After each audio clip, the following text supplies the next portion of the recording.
and salutations, and welcome once again to the Capeless Crusaders live at the time from the Safe House. My name is David Barrie at Dr. Barrie on varying social media platforms. I am joined tonight by two special guests for a special type of episode. First, let's go. Yeah, see, I'm already getting mixed up.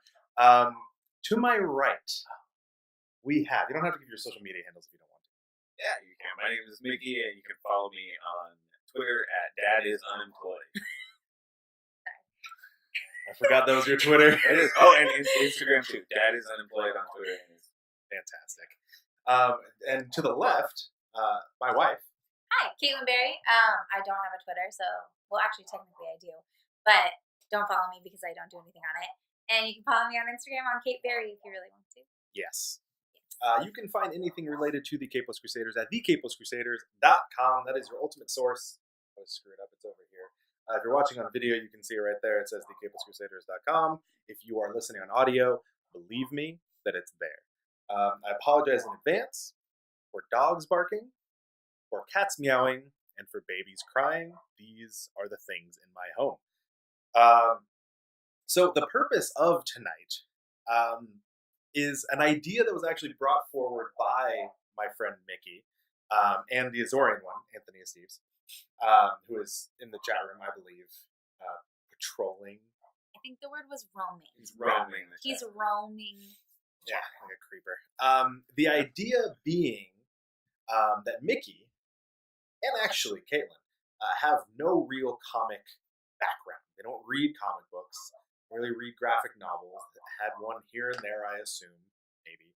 I've read one comic in my life, and I don't remember how old I was, but when I was a kid, a friend of mine had an issue where Superman dies. Okay. And it was a big deal at the time, and so I remember flipping through that. Do you know what that one was called? Superman is dead. No, it was The Death of Superman. The Very creative, nailed it. important event. We know what it's about. Yeah. I've read some comic books, but mine have been all like the Thor is the lady and Like a good Archie. no, I did read Archie. Archie counts. Yeah. The idea being that Mickey and Kaitlin not knowing a lot about comic books, but being big fans, for the most part, of comic book movies. And so Mickey took it upon himself to rewatch most of the Marvel movies leading up to Infinity War in May.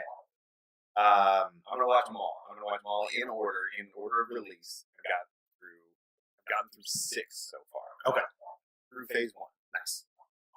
Okay, so the idea being we're gonna every week, or maybe every other week, depending on Mickey's schedule, we're gonna come together and we're gonna talk about those movies and any questions that he may have, comic book related or not, what he thought of the movies, and seeing how they stand up. It has been a decade. It has been a decade of Marvel Cinematic Universe. So let's just hop right in. So, yes. Well, speaking of it's been a decade, going back and watching some of those early ones, like in the moment, I remember being like, these are so awesome. And we like went back and watched some of them, and you can tell that they're really old. Like watching the original Thor now is almost painful. Like his costume just looks so different. It's like weird. I don't know. And his like hair is so blonde in like a natural blonde that he's not. And then he's not like that in any other movies. Like, it's just interesting to see that. I feel like the first question that I asked myself, like after every movie, was, does it hold up? Mm-hmm. And so there was definitely where I was like, yeah, that one holds up. Like you can watch it today just like you watched it. Other ones, or we'll get into, they just don't hold up. They just don't have it. Yeah, I get that. Exactly. That's the point. That is the idea. So we're going to start in order, basically. So Mickey, with your fancy notepad, show the people at home and flip it against the mic for the people listening on the audio. That's real paper, folks. Ooh. Yeah, real don't paper. have an iPad. Yeah, that's okay. So starting off with Iron Man, 2008. How was it? What'd you think? How was things? I loved it. Let me say, I did not see Iron Man in the theaters when it came out. What were you doing in 2008? 2008. I was May of 2008. I was in grad school. Okay. And not cool. And not into comics at all. And comic book movies outside of Batman were kind of not a thing. Superman, long before. I mean, there was.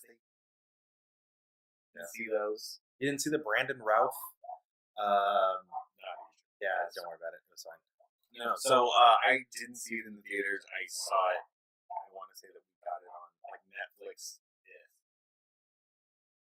Ooh. And I would. Ooh, I think that's where I first saw it. I didn't see it in the theater, but I definitely think it holds up. I think it's. I remember watching it. It was as good as I remembered seeing it. Okay.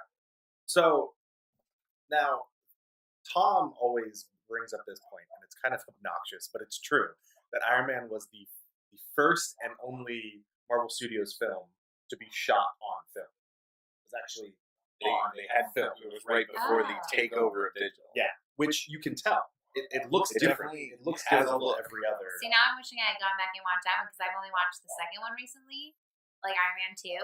But so now I'm trying to remember like the difference there. I feel like the other thing is that after the original Iron Man, they embraced CGI. Yes. They went hard on it. And the first one less so. It seems a lot of the stuff seems a little more practical. Go yell at the dogs. Thank you. No dogs were. They're being obnoxious. Yeah, no, don't yell at them a lot. Just enough. No abusive. You can scoot in the camera a little bit. So, it's been a really long time since I've watched Iron Man. So, but I have a general idea, kind of remembering more or less. But what was your takeaway? No, you liked it. Obviously. I enjoyed it. I liked it a lot. I think so. For me, a couple of things. It both dates itself really hard. Mm-hmm. I have one of my first notes here is the MySpace. They're taking a picture in the car, and he's like, "Hey, don't! I don't want to see this on MySpace. No gang signs, please. No gang signs." And I thought, MySpace, like my kid probably won't understand that reference. He may understand Facebook, right? But he won't. He wouldn't understand a MySpace reference. The other thing that's interesting, they're in Afghanistan. We're still in Afghanistan. That's true. So in that way. It's depressing. It's depressing. It still holds like you can be like, yeah, I understand like that part, but then the MySpace part puts it in a time and place. Yeah, pretty hard. But it's like right now people almost need to be reminded that we're still in Afghanistan. Like there are a lot of articles right now coming out because a lot of people are like talking about how like George Bush is being made to seem like this like cheery old uncle or grandfather. And everyone's like, he's the reason we're in a 15-year war at this point. Well, if we had Tony Stark, we wouldn't. It's true. We wouldn't be. Yes. I was gonna make the point about Don Cheadle. I kind of wish he was like in there. I don't know if I missed that one. No, as Steve was basically like, I wish they could superimpose Don Cheadle. I agree because I just feel like the chemistry was there more than Terrence. I get it. Don Cheadle has a certain swagger. Terrence Howard is cool. Yeah. But Don Cheadle has a certain attitude that just. But I also just think like their chemistry together like made such like a difference. Like I can't imagine Terrence Howard being the one later down the line Tony's like no, and Terrence Howard's like I don't know. Like I should have imagined him like trying to be like stoic. Was Terrence Howard? Was he cast for a reason where they like this is the guy we want, or was it more like was he more unknown than Steve would know this? He was definitely known. No, wait, Terrence Howard was absolutely known. I think that they wanted him. I think that the personality became a conflict for that movie. Yes, but yeah, and so I think, and here's the thing: he was definitely known, maybe not in like mainstream movies, but like I would say that you don't get that big of a role in a. I mean, the movie was a big deal movie. Like let me see here. I wrote it down. Hold on, I got it. $186 million. Yeah. To make the movie. So that ain't nothing. Yeah, and I think if his ego wasn't quite where it was, he probably would have stayed in there, from my understanding. Was it an ego I'm thing? pretty sure. I'm almost positive that they said that they didn't invite him back. I don't think it was like a money or attitude thing. Supposedly, I don't think it was. I think it was Terrence Howard's being was Terrence Howard ousted from the Iron Man Wasn't he? franchise? Or I'm like pretty positive he was ousted, and then it became like a no, he wasn't. Steve's is saying he asked for his ego was there because he was like, I'm Terrence Howard, and then it was like, no, I'm Terrence Howard, and I'm in a Marvel movie. And he won an Oscar by that? Does he have an Oscar? Steve's? No, because I think he won something for. It would have been for Empire, right? It wouldn't have been an Oscar. No, he did. The stuff. Only there was a website that could tell us about Hustle and Flow. That's the one I was thinking of. Is that what he won for? I don't know, but he was in it. Nailing it. Yeah, I don't even know if Steve's has input for me. Regardless, Cheadle has an Oscar. Fantastic. Nominated for one Oscar. But lost. Because you're not Don Cheadle. Best performance. Nominated for Golden Globe. Yeah. Did he? He probably lost it to Philip Seymour Hoffman for Capote, which, if that's the case, there you go. Yeah. That's why we needed a Steve's, actually. We needed a Steve's audio. Yeah. Anyway. So how about the comic books part? What do you? Yeah. Okay. So I have two questions. Yes. Number one, what is Iron Man's comic book origin versus his movie origin? All right. So the thing about comic book characters that can be annoying but also amazing is that if an author decides to change the origin, they can. There are some origins that are set in stone. Superman coming from Krypton, when it explodes, he gains power from our sun. That's the way his story is. No one's ever tried to change it. People, they might have made tweaks to it. For example, Batman. Batman is always pearls. His parents get shot and the pearls drop, Martha. And everyone knows. We're best friends now. I'm looking at you with Steve's. Everyone knows. But what happens sometimes is there'll be an alternate universe where they might change the origin. For example, Flashpoint, which is a comic book that centers around Flash going back in time to save his mom. His whole origin comes from the death of his mom and him trying to investigate who killed her. So he goes back in time because he can run really fast. And he changes the future, and it causes all kinds of repercussions, one of which is that Thomas and Martha Wayne are not killed. Bruce is killed. So Batman is killed before he can become Batman. There's no Batman in that. There is. It's Thomas Wayne. It's his dad. And rather than being the knight and not killing, he's a super angry, bitter, older because Batman. His son was murdered. Exactly. And so he kills like it's nobody's business. When did we get that movie? That actually is in the works. As a live action? Yeah. It's supposed to be. They could have gotten Ben Affleck for that because he was older. It would have made more sense maybe than him trying to be that. Yeah. I don't like Ben Affleck does that. Jeffrey Dean Morgan would be perfect for it. Regardless, so there's sometimes, but they're never. They're not necessarily never, but they're not seen as canon. Like they're not like, oh yeah, that's the origin. But there are some origins that are set. Iron Man's origin isn't exactly set, mainly because, and this is part of what the Iron Man movie did. The Iron Man movie made Iron Man A-lister. Like before that, he was kind of a B-lister. Well, that gets to my second question. Yeah. Everybody knows Iron Man now, and it's Robert Downey Jr. And so there's a lot there, but why Iron Man first? Because before the movies, people weren't like, who's a great superhero is that Iron Man. Okay, and my question kind of goes with that, which I bring it up all the time and I'm still confused. How is he, okay, we talked about this the other day, that he is one of the original Avengers. But then why is he considered a B-list comic artist? Like, are the Avengers, were they B-list? Was that a B-list line before the movies? Because I thought, like, the Avengers were, like, huge, and then you're saying that Iron Man was, like, a B-list, and if Iron Man started the Avengers. So, the household names were the X-Men, and the Fantastic Four, and Spider-Man. Spider-Man, year over year, was the highest grossing comic book, period. And it would sometimes trade back and forth with Batman. But Batman and Spider-Man, number 1 and number 2, back and forth. And then X-Men and Fantastic Four. The problem you have is, first off, those titles are not owned by Marvel Studios. So Marvel Studios has to work with what they've got. And they said, cool. So you got Kevin Feige and this entire company who says, what if we implement this massive phase 1, phase 2, phase 3, phase 4, and what if we make the people like the characters? It's not that they weren't important. It's not that he wasn't a big part, but Iron Man wasn't the big seller. Spider-Man was the big seller. Fantastic Four is the big seller.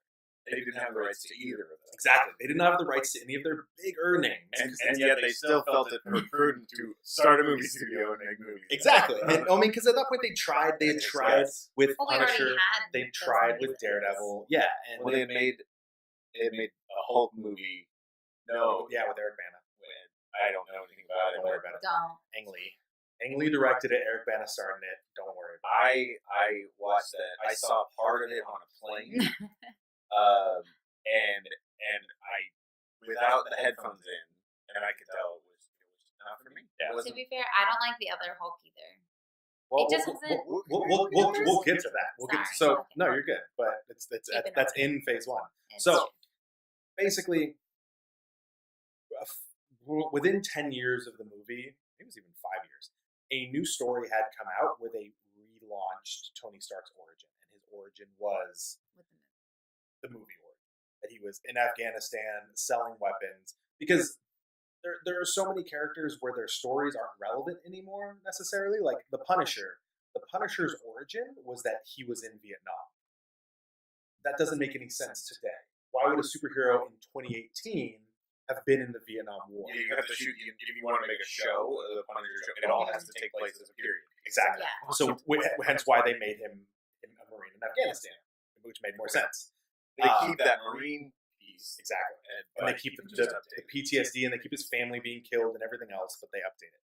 So Iron Man was kind of similar, where rather than it just being he was wealthy and he built this suit to be his bodyguard and he actually ended up being the hero, it was he was in Afghanistan, the explosion, the arc reactor actually keeps him alive.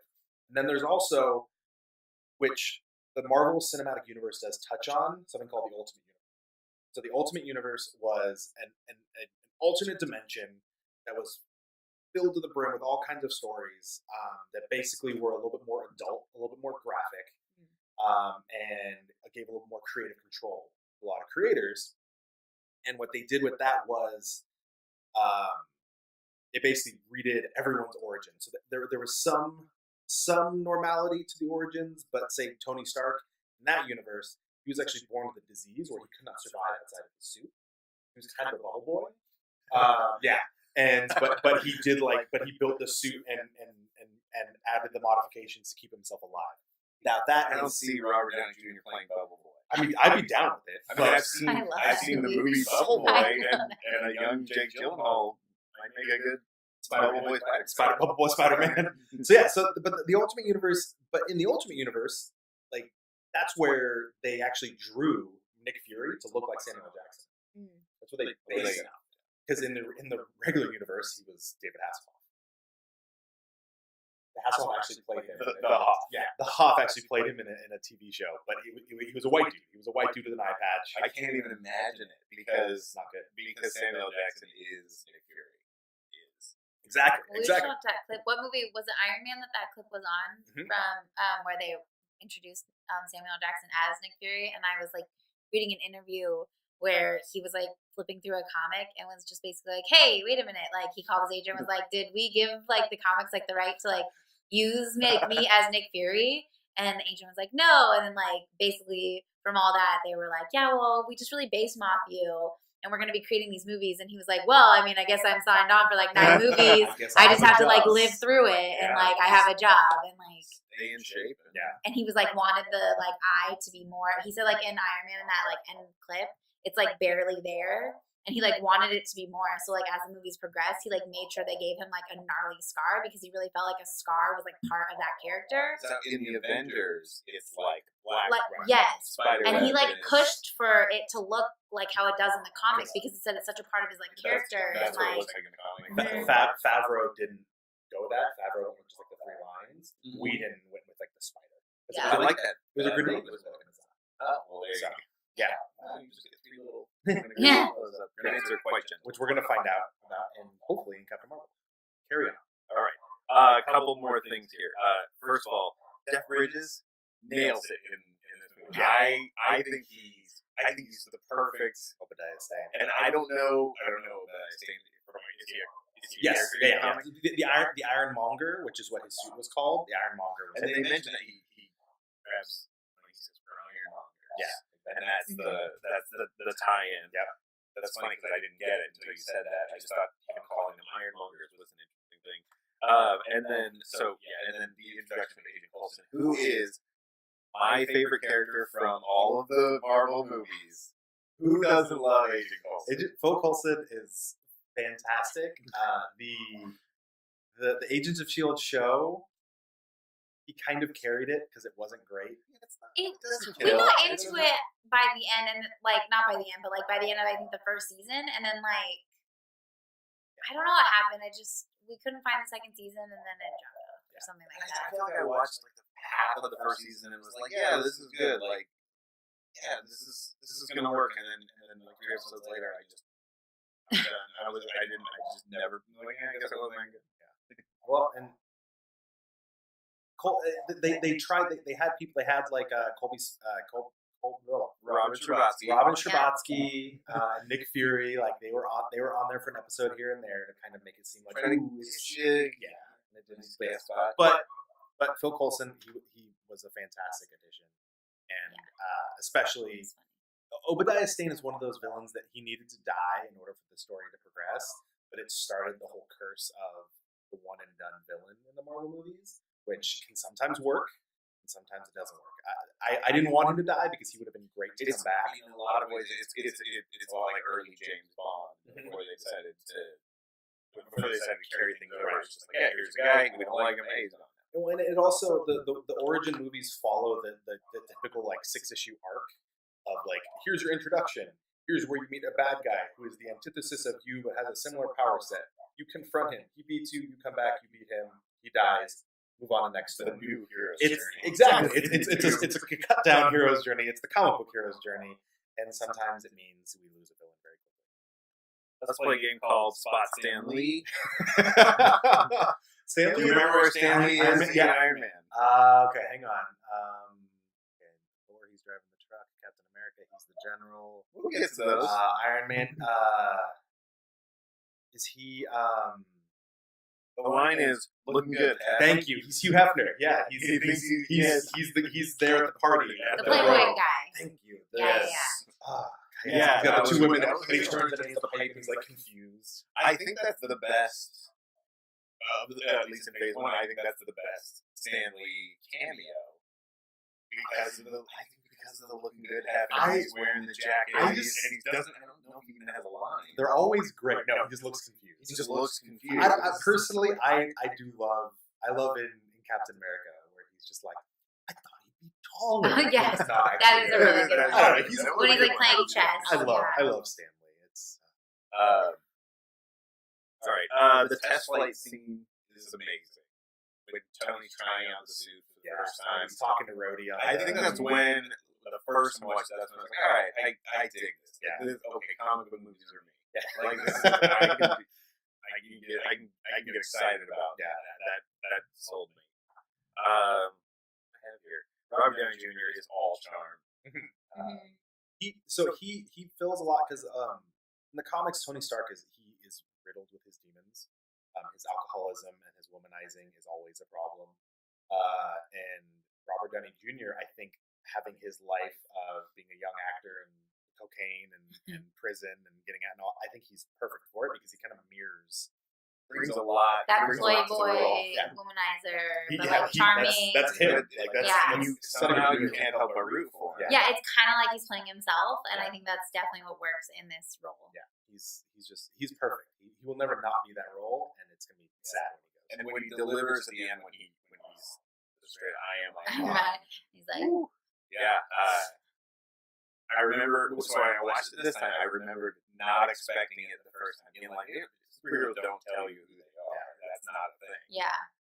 And he just straight up says it. And again, that feels like the way he delivers the line is like it's very much he is Tony Stark, and he's got that swagger. I'm just like, yeah, I'm Iron Man. We're gonna deal with it. When it hits, when he hits I thought, like, looking back, I don't know if I think it's cheesy. Maybe it is cheesy, maybe it isn't. The fact that he says I am Iron Man, and then Iron Man starts playing. If you didn't get to hear the song Iron Man in the Iron Man movie, you'd be looking around wondering how they missed such an easy, that's some low-hanging fruit. But then they transitioned him into an AC/DC, which, hey, I love me some AC/DC, but I don't know how. I'm not sure how they decided to make him. Well, Though in Avengers, he spends most of Avengers in the Black Sabbath team. right. But when he arrives, That's funny. I never noticed that. He spends most of it in the Black Sabbath t-shirt. At least the parts on the big the shield, the helicarrier. Yeah, with the gas mask. Yeah, it's a good one. Post-credit scenes. Yes. To be honest, didn't know about post-credit scenes in the first one. Watched on DVD. The movie ends. Turn it off. Yeah. Turn it off. Hadn't seen this before. Had not seen this post-credit scene. Wow. We get introduced to Nick Fury, and he says the Avengers Initiative. Yeah. No idea. Yeah. So clearly, they were laying the groundwork for the Avengers from day one. For sure. The first little. First of all, didn't know who the Avengers were. Wouldn't have known at the time. Same. But So as a comic book nerd at that point in 2008, I was in college, and I'm there with like my roommates and like the guys in the dorms with, and we're watching it. We're just blown away. We're like, holy crap, this is the best! And then someone tells us, like, you gotta stick around. Have to stick around for the credits. And I was like, okay. Who sticks around? And then at the end, and then we see that. And when he says the Avengers Initiative, I'm a comic book fan. Okay, so here's the thing.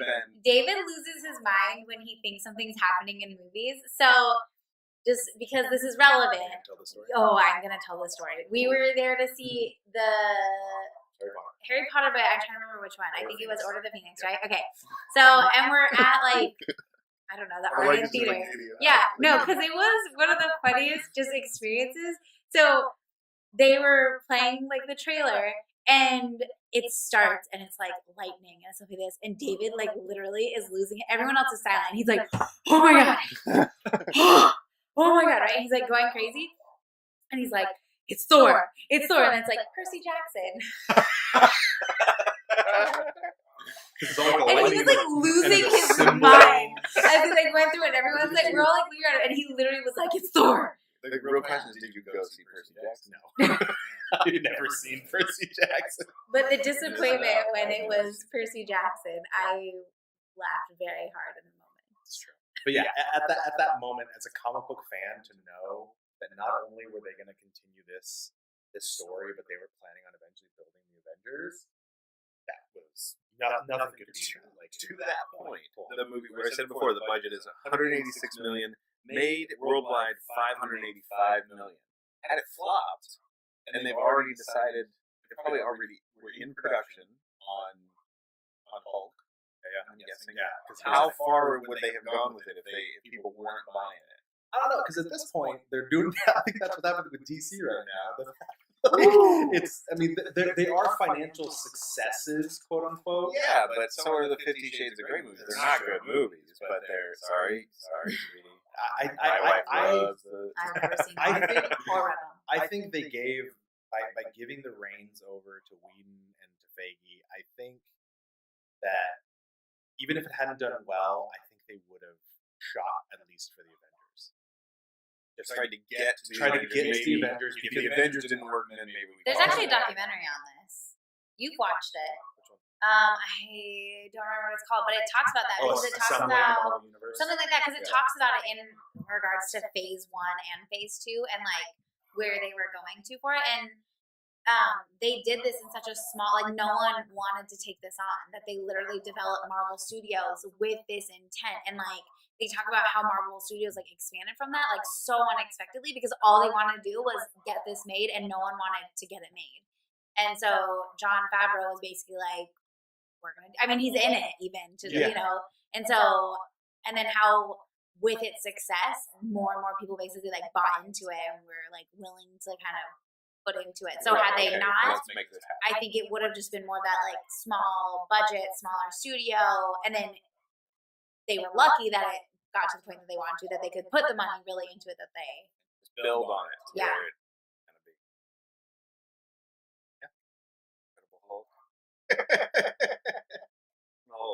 Is this the same year? Yeah. Am I have this right? Again in 2008? So they were already almost like done with this movie. Yeah, because Tony Stark pops up in it.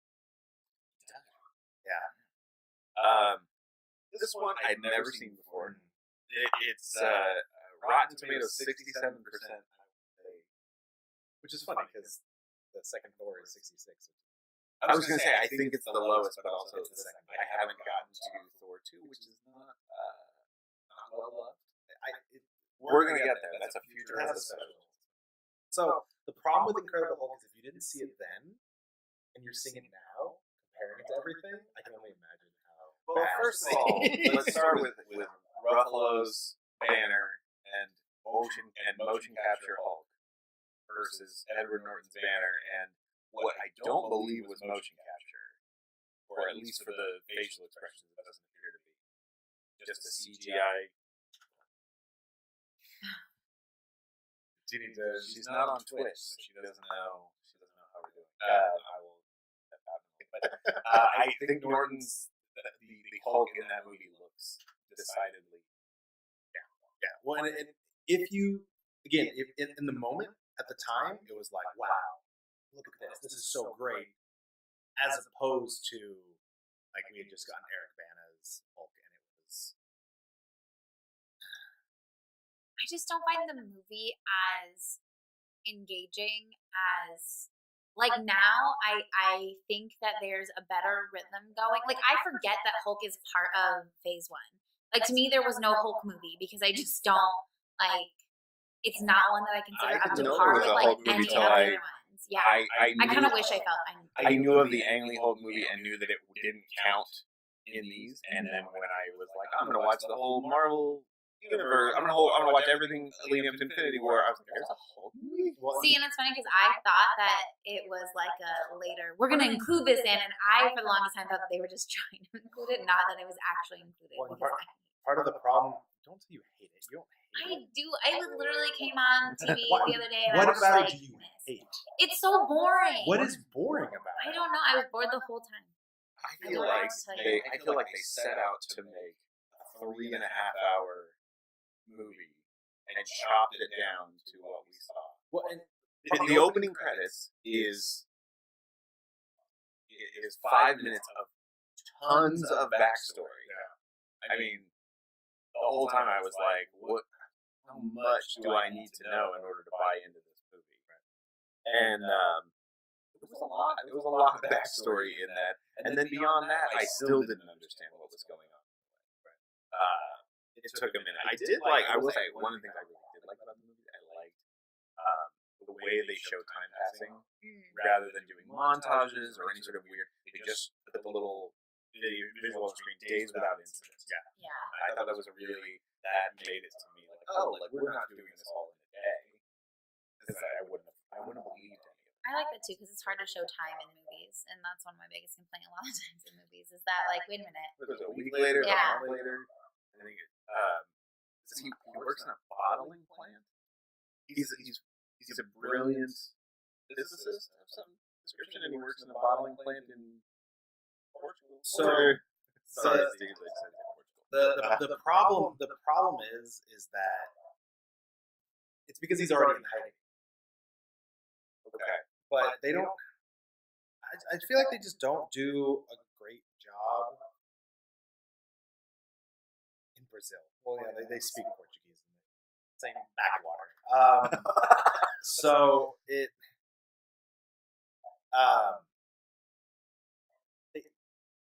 wasn't a good movie overall, but It's not a bad movie. it's not a bad movie. I mean, I've seen bad movies, and this one's not bad. I don't know. There's just something about it that like I don't like it. I think it's a bad movie. I like have no desire to watch it again. I don't need to see it again, but that doesn't make it. But I feel like even when I watched it, I was like, can it be over? Like that's how I felt about it. Like Yeah, it feels lame long. for sure. And I just don't like buy them. And now it sucks because like I love Mark Ruffalo as Hulk, so I would actually be like, I just don't think like I was interested. No, and because they didn't do that, that's why Ragnarok was how it was. I haven't seen it. I figured as much, but that is why that movie is that way, because knowing that they can't, and knowing that we can't, we get a really good like Hulk. Not conversation, but like Hulk is like a good focus of it. So it's it gets a lot of good screen which time. I'm so much more interested in that. Yeah. Why aren't we doing another Hulk? I think there's a rights. Like they don't have the rights to it. It has to do with. So I think it's something to do with the rights. Like they can show him as part of the Avengers, but they don't have the rights to him solo. I'm almost positive. I'm pretty sure David's explained it to Dave will know that way before. But I think because I keep mentioning the Ruffalo, I think it's that I don't buy Norton as Hulk. I just don't see him as. I feel like that. Yeah, I wasn't feeling him as the Hulk or as Banner. But at the same time, it's like I'm comparing him to Ruffalo, who's really good. I really like that. But you compare him because it's like so. Yeah, I just. Was I right in saying that they don't own the rights to solo Hulk, but they own like Avengers? Yeah, why aren't we getting a Hulk? So the problem is, it's Paramount. No, Universal. Thank you. Universal, which I think Paramount and Universal aren't they the same? They own the rights to solo Hulk film, so he can be a part of a team. So he can be in the Avengers movies. He can be in the Thor movies, which is why he's popping up all over the place. So they're the ones that put out the Hulk movie. That solo, the Incredible Hulk? No. Then who? Marvel Studios did? Wait, then how do they do that if they only own the rights? For the one. Because I was going to be like, that's why it stinks. Marvel didn't do it. No. Is there a comic book origin, or is there a comic book that has him with a sidekick, and they can be like, no, it's a team because he has Chubsy, the little sidekick. So, I don't know what you would name. So he does have Rick Jones. Rick Jones is the guy that he arrests. So Rick Jones is the whitest name. Yeah, 100%. So because the Hulk's original origin story is they're testing bombs. They're not just testing the radiation. And so they're at a gamma bomb test site, and Rick Jones is out there in his car and drives on the test site. Like you do. And so Rick Jones is about to. Tell you how many times I've been joyriding around nuclear test sites. So Rick Jones almost gets blown up, and Banner saves him, and that's how he gets exposed to the gamma ray. So Rick Jones becomes like the reason he's the Hulk, but also kind of like his young ward. And now apparently in the Marvel universe he's a hacker, but I think he killed him recently. The rough end for Ricky Jones. Exactly. So the thing is, I don't know. In the Hulk mythos, there are other Hulks, and I don't know where the rights to those stand. There's She-Hulk, who is Bruce Banner's cousin, and she is also a Hulk. There is the Red Hulk. There is Scar, son of Hulk. Technically, Abomination is a Hulk. There is A-Bomb. There's a whole branch of Hulks. But the problem is they're all so far-fetched, I think, except for She-Hulk, that no one, even now, not super realistic. Like no one would be like, wait, so you're telling me there's another one, but instead of being green, he's red, and that's his thing? Yes. That is his thing. That's his thing. It was a poorly written comic, and I imagine the movie would be just as poorly written. So, you were probably touching on it, but the fact that one, we can't get a sequel, and the fact that Edward Norton is no longer involved with it, and basically none of the people are involved with it except for Ross. General Ross, he pops back up in the second Avengers. Other than that, no. Yeah. None of the characters. Same actor? Yes, same actor. wrote it down. He's the one who he runs the prison and he has them sign the Sokovia Accords. That's General Ross. We're gonna get there. Yeah. I don't remember anything. Yeah. Other than Oh, you're right. I It's saw the the last theaters. we watched Ultron. But Betsy Ross, his love interest, exactly. Betty Ross, I apologize. His love interest and General Ross's daughter. She's not there anymore. The other problem is they set up a sequel by when they have Barney Rubble get his head caved in and the blood dripped on him and his head started to expand. He's supposed to become the master. It's one of the Baldwins. It's one of the Baldwins. I It's a think is what Baldwin? I don't know. I missed that. I was too busy contemplating other Hulk-related Red Hulks and A-Bomb, but he was gonna. I was trying to figure out. I was trying to figure out the boss fight, the Hulk lizard alien Abomination. Hulk. That's Abomination. Didn't get that. So That did not come through in the dialogue. Yeah. They didn't do. Let me back up though, really quick. Let's go back. A couple of things in this movie. Number one, we get a Lou Ferrigno cameo, which made me so happy. I liked it. I like a good cameo, to be honest, but I thought he was great. I thought it was just The fact that it's a Stan Lee and Lou Ferrigno cameo. we get a double, Yeah. And Stanley, he drinks the soda and then he drops it. Yeah. Gets the soda out of the fridge and then he drops it and they say something about more than he bargained for. Yeah, the gamma poisoning. Oh, it's Civil War where Ross pops up. So you just said the I haven't seen Sokovia. it. Sokovia Accords is after. Right. Okay. And the action scenes in this movie, they're lengthy. So and I don't know if that was a choice to be like we're going to go heavy on action, or if it's because the script is relatively scant on dialogue. I believe it's probably because that's kind of They spent a lot of time on, like I said, like on backstory up front. There's probably a decent first act of a movie in there. But it also is a really slow, dialogue-heavy comic book movie, which isn't really a thing we do. Well, and I feel like part of that comes from the fact that how do you tell a story really well about a giant monster that doesn't really talk? It doesn't talk and can't really control himself at all. Yeah, it doesn't have much in the way of age. Exactly, and so you run into that issue. I mean, you have a classic story of Dr. Jekyll and Mr. Hyde that you can tell with Bruce Banner and the Hulk, and I feel like they didn't necessarily do that. Cat suddenly there. So they didn't necessarily do a great job of the Dr. Jekyll and Mr. Hyde thing. And that's the thing, it's almost like Avengers and everything else, like those have been better Hulk movies. Thor Ragnarok was a better Hulk movie than Hulk. That's what I said, but he said he hasn't seen it yet. I haven't seen it yet. Get there. Because it's a really good Hulk movie. There's a scene in the Hulk where they pull out a bazooka and to fight. I believe it's to fight Hulk, and the one guy grabs it, he picks it up and goes, bazooka, sweet. And then they shoot it, and the other guy goes, booyah! Which just was. I was like, this. You weren't even trying to write that scene. Well, it's true, but the other problem is, except for Abomination, like you don't have anyone to really like. A lot of the heroes have something to cut their teeth on. The Tony Stark, he's got the rickety Iron Man suit, and he goes after the terrorists. Like everyone has like a thing that's their first. It is sort of part of that hero's journey. Yeah, and his is rough because he's a monster. So it's like the only thing he can do is face off. He either is or is not a monster. Exactly. It's not like he can be like, hey, that bank is being robbed. Hulk out, and that's you kind of get that at the end when they're like, they hint at like maybe he can control it, maybe he can't. They don't really make that clear in this. We do get it in the Avengers, right? Which was, yeah.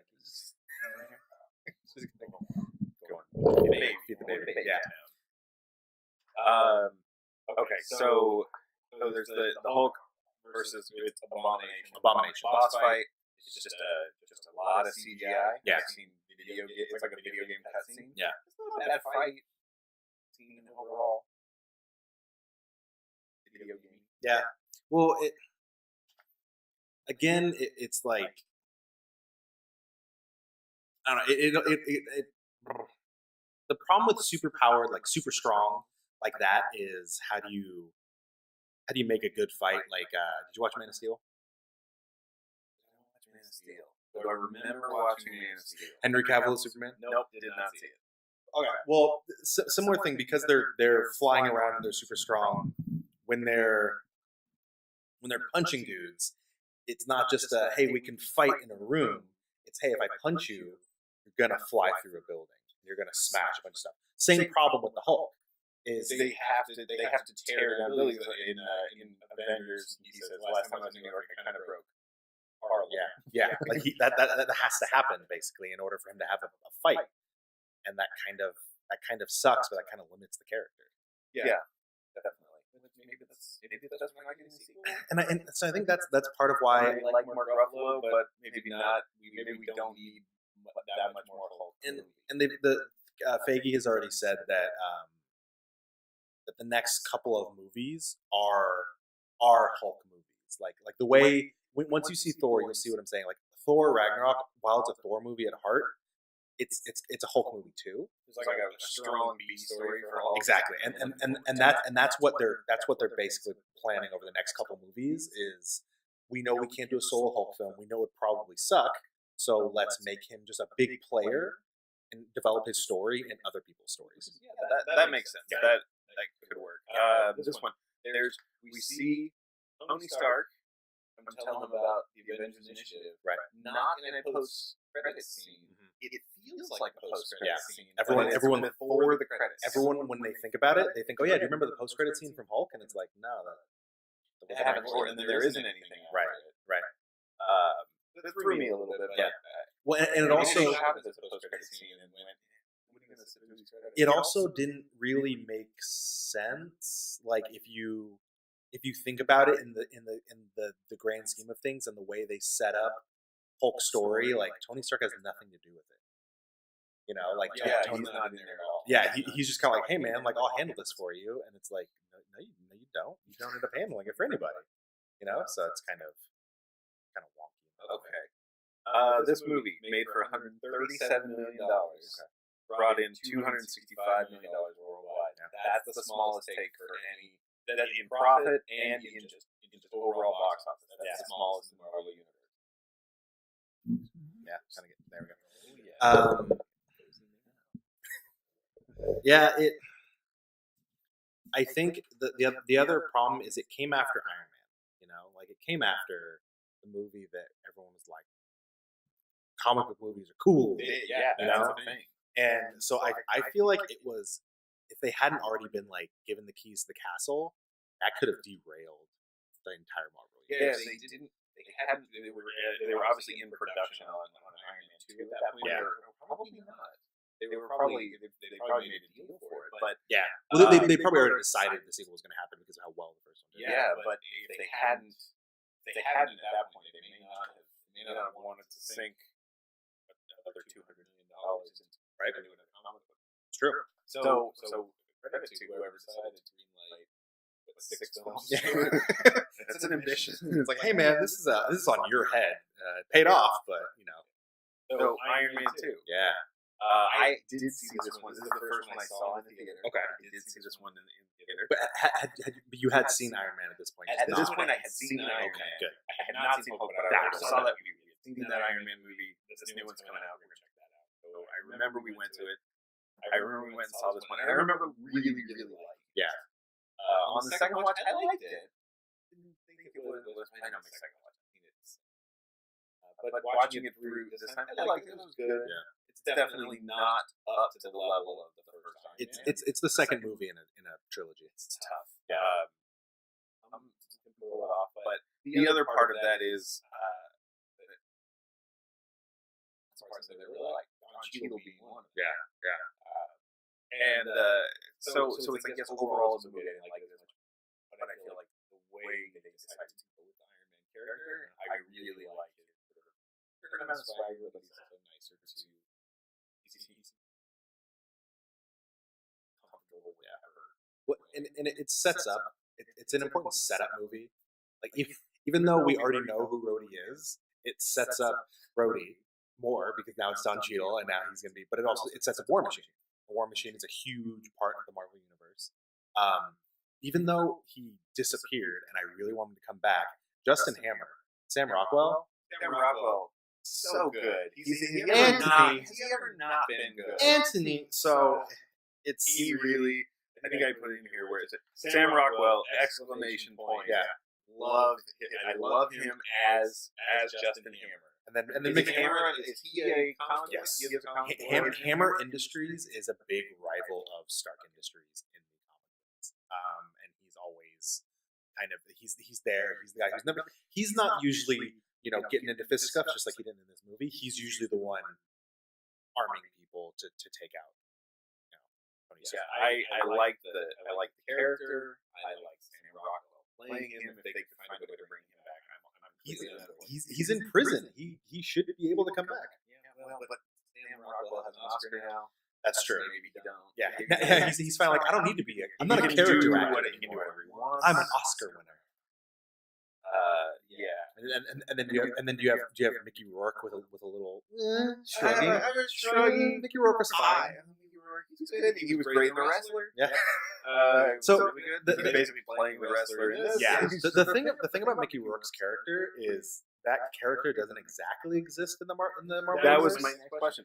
I put right here, like Moscow Vanko builds an arc reactor. Yeah. Does he have an origin? Does his dad have a comic book origin? Are they really kind of shoehorning that in? So they combined a bunch of random C-list villains. They combined Whiplash with the Crimson Dynamo, and got Mickey Rourke, and you signed on Mickey Rourke. He's like huge again. yeah. He's got all buffed out. He's doing drugs. He's feeling good.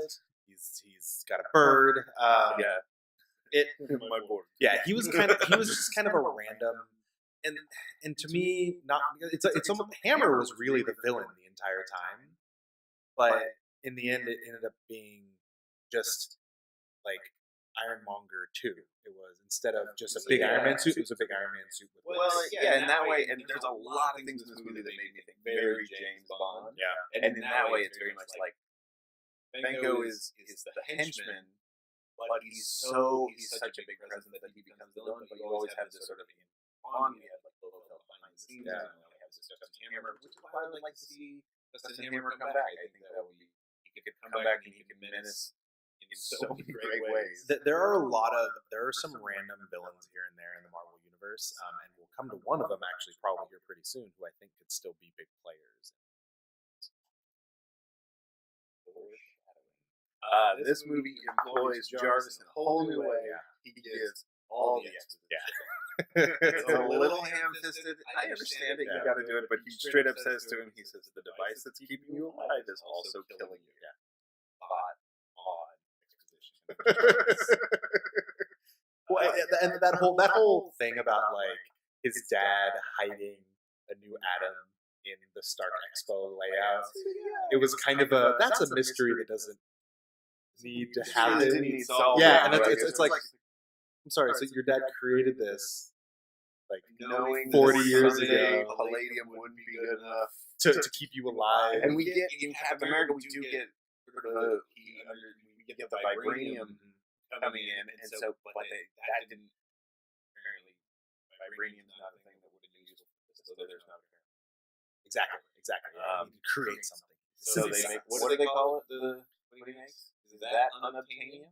Yeah, that's the one. Yeah. Hey, it is comic books. We like camp. 100%. It works. I like that. We get an Elon Musk cameo in Monaco. Oh yeah, He's at the table next to Stark with the journalist there. Yeah. I like that one. Again, Monaco Grand Prix. Very James Bond. Yeah, I this is the fact that he's driving in it too. He just gets in the car. I can drive a race car. And how James Bond is it to have a suitcase that is your instead of a gun? This is a James Bond movie. Yeah, which is good because it may have, and I'm not sure about the timing. Maybe it fell right into like a James Bond drought. Yeah, we were getting James Bond movies. Was it free? I don't know when we got the first Daniel Craig. Probably around this time. Yeah, kind of filled that hole that miss. We didn't even know we were missing. We didn't even know. We could see we had a DJ AM cameo. which I think sort of tells you that they at this point, the first Iron Man had done so well, they knew this one was going to be successful, and they could even get, it was fun to have DJ being there. People already knew who he was. You could get Gary Shandling in there. Right. You could get Don Cheadle in there. Like, this is a big movie. I think this is a big jump for Marvel movies, and it's only the third one they did, but I think these things are going to be. It sets up. It's like, hey, this is going to be the level of quality we're going to have. Yeah, we also get to see. This is our first view of what is she called? Natalie Rushman Romanov, the Black Widow. That's our first view of her. Like a personal assistant. Assistant for is also a bodyguard. We also get to see again Agent Coulson, who we didn't get to see anywhere in. I think he would have. It's almost like the disconnect. The fact that Tony Stark shows up. Other than that, you feel like that movie doesn't exist in the Marvel universe. Well, it does. It really feels like it doesn't. Yeah. And we don't get Coulson. Don't get Nick Fury. Yeah. We don't have any crossover. And that's why a lot of people are like, oh, they're just shoving all these characters in here, and it's like, yeah, but that's how you know you're in the universe. It's like, that keeps them grounded in fanciful universe. Exactly. So I'm into it. I like Justin Hammer, perfect for his character. Sam Rockwell's spot on delivery, calling that this will be ex-wife. Yeah. I think if you had any other actor in that, it would have just been like, but he delivers. It's like, of course he calls it like a cigar. He's so good. This is a Sam Rockwell podcast from now on. It's a Sam Rockwell love fest. And then it falls limp. Hammer Tech. Fantastic. And so then we get a whole bunch of Stark backstory. What we were talking about with the whole video of his dad and Stark Expo, and his drinking problem, and then he makes the new element, the unobtainium. Stark versus the drones, and Rhodes in the suit he can't control. Yes. Is our final battle. Yeah. The ending felt abrupt to me. It was like, hey, we're going to fight, and then all of a sudden they just... and then all the things, they just like, oh, you lose, and they blow up. You lose. It felt like they should have like beaten the drones, and then there should have been something else to solve. Like he shouldn't have like shown up and then just been beaten. Like I don't know, like a drone that had gone after Pepper or something. There was something there to steal someone. Yeah, something cool like that. That could have been, but overall, I mean, it's a good finish, and we get to see Fango with even more electric whips. Yeah, loves a giant. They're enormous. They're the biggest electric whips I've ever seen. And that's ends. But then we get a post-credit scene, which is a shot from Thor. Yes. I like how some of the post-credit scenes end up just being scenes from the next movie. Like some of them foreshadow. There's another one that comes up. Yeah. We didn't do. Did we do Spot Stanley? I think as Steve's already pointed out. Yeah, he plays the Larry King character. Yeah, I think that's a pretty good one. Yeah, that's good. More lines for Stanley in this show. Oh, Gilly, what up, man? Welcome. Oh, hey. Welcome to the chat room. We are talking about Phase 1 of Marvel. Join us. We're nailing it. Yeah, nailing and it. we do get to see, in that post credits. So Coulson's in New Mexico. Yeah. It's a scene from Thor, and we do get to see Thor's hammer in the crater. Right. So they're straight up telling you, like, this is like Thor is next. Thor's happening. So for somebody like me who has no idea, I'm like, well, there's the hammer, and I know enough to know that it's Thor. I don't know.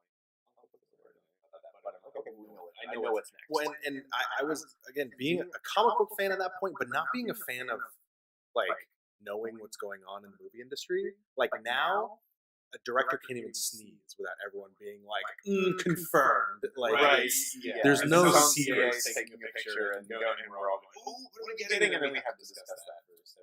Yeah, it's not it. And so it's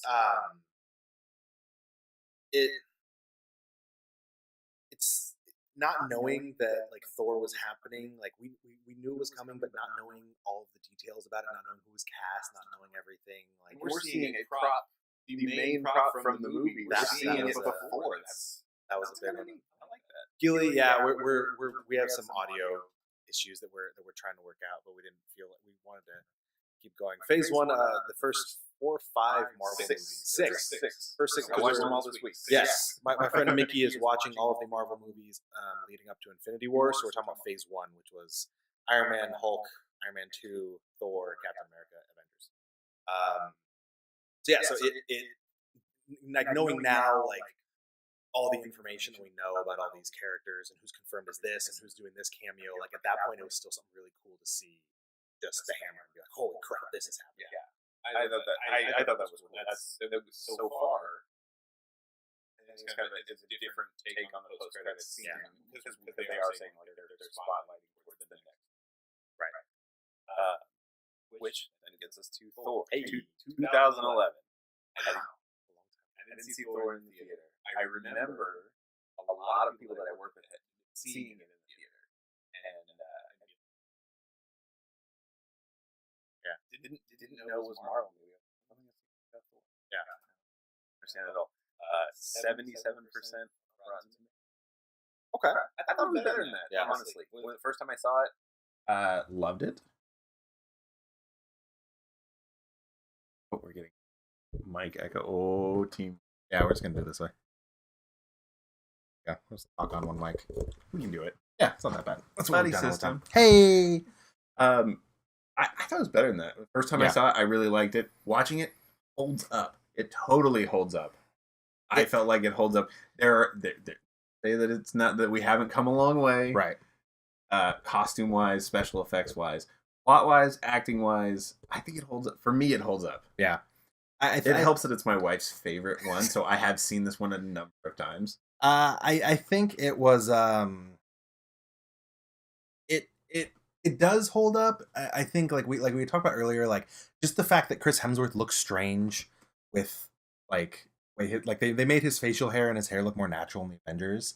So there were parts of it where you can kind of you can tell it was the first one, but I think it definitely did a great job of setting up this alternate world, this whole other side of the universe, because that was also like we'd already cool, we have a guy who built an Iron Man suit, we had a guy who can transform into a giant monster, and how gonna there's aliens. Yeah, we're going otherworldly. Yeah. So it was it was a shot. It was a kind of a gamble. I want to say. Yeah. So this movie also has a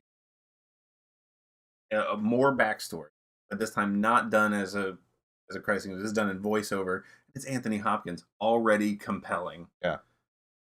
Because Anthony Hopkins. Yeah, he's phenomenal. Thanks for hanging out, Gilly. It's great. He tells you about the frost giants. He shows you the blue cube. We don't know what it is yet. They don't put a name to it. But they give you enough backstory. But it was compelling. It was not. I like the Hulk backstory part already. Like, why are you gonna all of this? Yeah. But this one works. Well, and it's funny that while the Thor movies aren't necessarily the most popular, they're the ones that really do the most explaining so far when it comes to the lead up. Like all of the mythos of the stars and the gods and the Infinity Stones, like Thor does all of that, which makes sense because they are Thor is the link to the other dimensions, to the 9 realms. The 9 realms. There you go. Mm-hmm. He's the link. None of all the other ones are Earth based. Right. Am I right on that? Except for the Guardians, which. But again, the connection. And to this point, we don't know the Guardians. Exactly. We haven't seen them. But I makes sense that the Thor. First of all, it's grounded in myth. Yeah. You know, just the whole idea of Thor, and they bring that in the movie really well with what is the with Selvig talking about the stories from his childhood and all that. It's brilliant. It's brilliant casting. Yeah. It's brilliant acting. It's brilliant writing. It works. I love the way they did. It's like because people ask, they're like, well, like is Thor a god? Because in the comics, like it'll go back and forth. The comics sometimes it's like yeah, they're gods. Other times it's like no, they're just super powerful aliens. And I feel like the movie did a really good job of being like when early like northern Norsemen saw Thor visiting or saw Odin visiting, they would see them as gods. You see someone super strong wielding a giant hammer that only he can lift, and you're going, yeah, that seems pretty godlike. Exactly. To me. So you're gonna worship them as such. So they did a great job of being like, yeah, they are gods, but not really. They're really just super powerful aliens. We also get a Renee Russo as Thor's mom. Yeah, in a small role, but a big actress. Yeah, I don't know. And that's a big get. She ends up being a big part of Thor 2. I've seen Thor 2. I saw one time. Yeah. I remember there none of it. There's like a nope, I got nothing. We'll get there. You'll get there. This week I'm watching phase 2, I guess. Yeah. We'll see what happens. Oh, what up, Vance? There he is with those Power Ranger lightning bolts. Fantastic. Let me see. So Russo, we Elba. Yeah, that's great. my my only complaint. He's my Heimdall. My only complaint, and now we can't have him as a bigger part of another. Like he's such a great actor, and he's playing a big part, but not a lot of lines or anything. And now that he can't be. Another.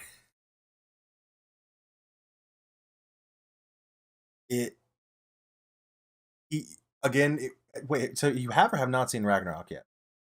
I have not. Okay, so he's gonna be big in Ragnarok. Okay, he's okay. It's gonna be a solo show with kids. Yeah, no, I feel you. Watch out for the dog. Now it's just me, and the whole premise of this show is that he's talking about his experience with the movies. So, hey chat, how's things? No, Vance, I did not get that. Speaking of those lightning bolts, though, first off, thunder and lightning are two very different things. So, smooth that one. It's not awkward. I started this show with 3 people, and now it's just well. What's new with you guys? Time?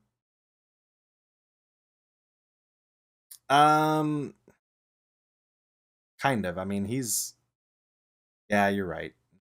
He's the god of thunder, yet he controls lightning. But I mean, lightning causes thunder, so.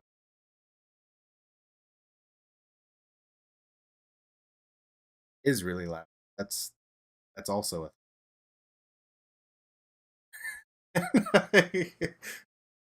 exactly. I am now I'm by myself talking.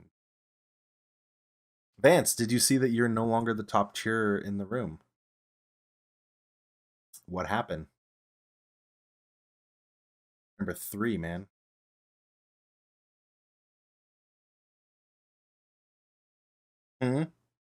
Waiting for an answer. Yeah. Well, cheer more bits. Watch some ads. Cheer those bits. What happens?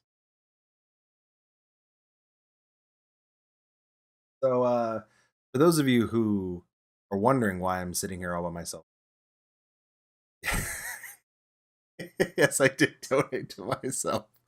The premise of this is we have my friend Mickey, who's sitting here back soon, and he's talking about the Marvel movie, and watching each phase and going through questions.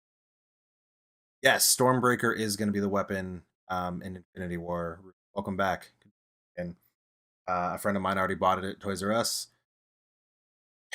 because adults do that kind of thing. And Toys R Us is going away. So, hey, Mickey's back.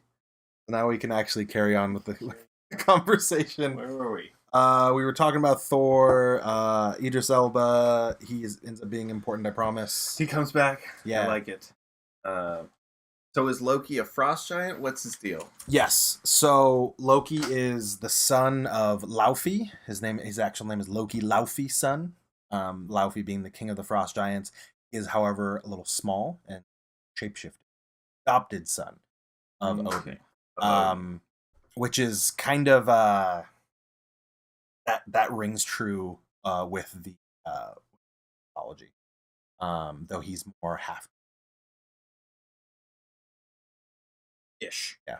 They don't explain it, but I never felt like I needed it. Like I don't need it fully explained. I think they do explain. All you need to know is that he feels that he's been lied to, but he also now knows why he's got that evil. Yeah, he's like, my dad is an evil guy. That makes sense. That makes sense. It works, and he plays it well. He is chaos incarnate. That makes sense. I like it. I think it works. Yeah. You know, Stan Lee.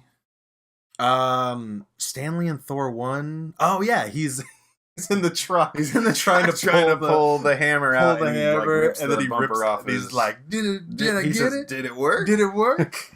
I love Stan. Yeah, it's a good.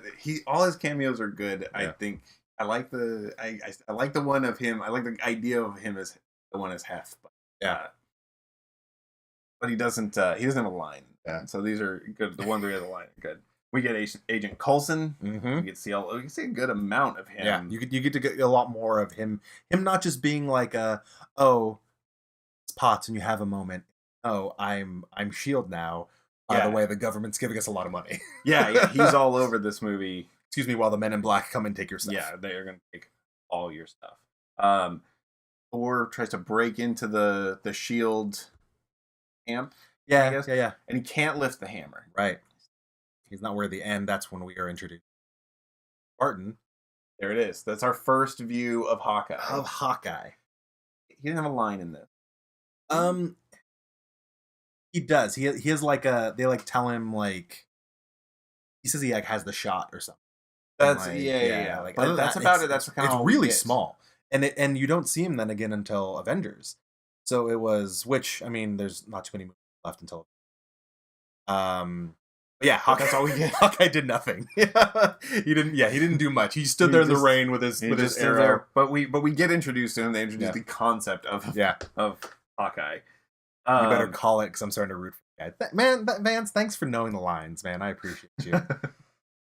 What do we get?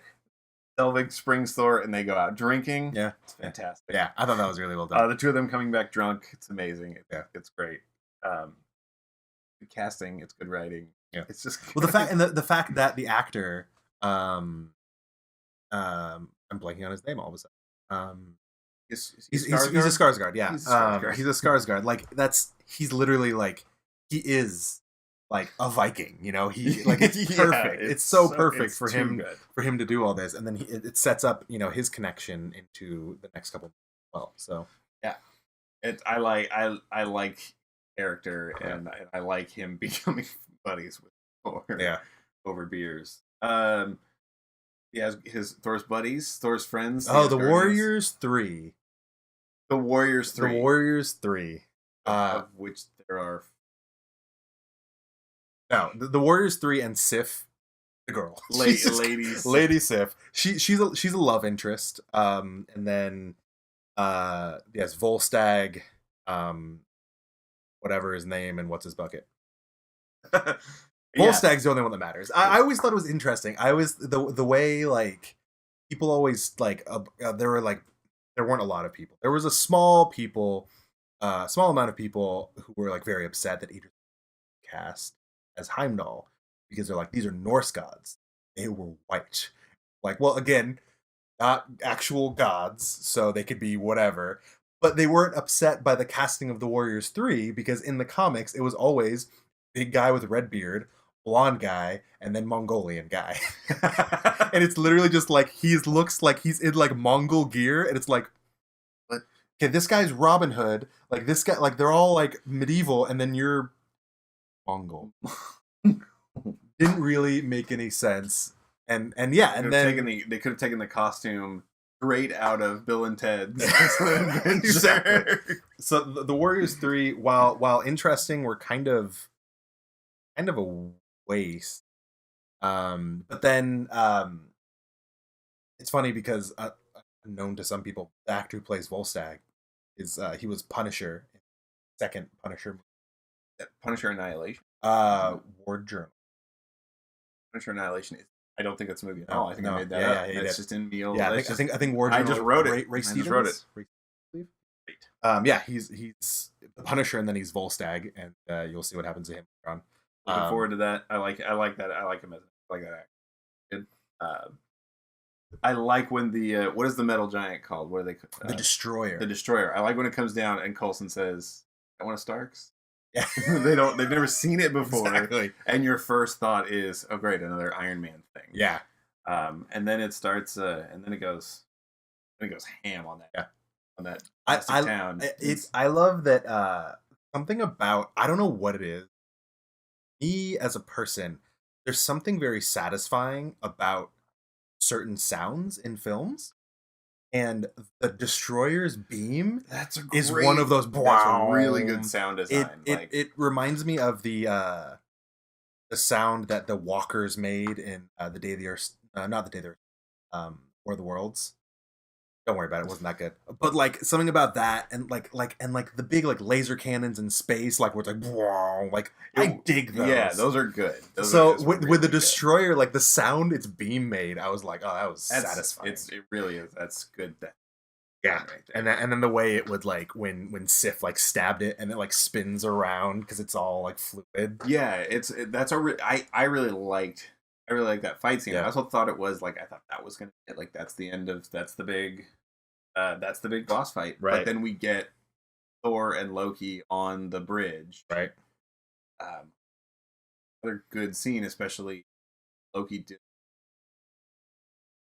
shape shifting. His illusion. It's not teleportation. Mirror but image. Yeah. And I think that's they did a great job of setting him up as a trickster. That is literally right, Loki. And he fights dirty. Yeah, he doesn't play by the rules. He fights dirty, but also like the things that he does usually have, like they seem bad, but they usually have some sort of positive, effect.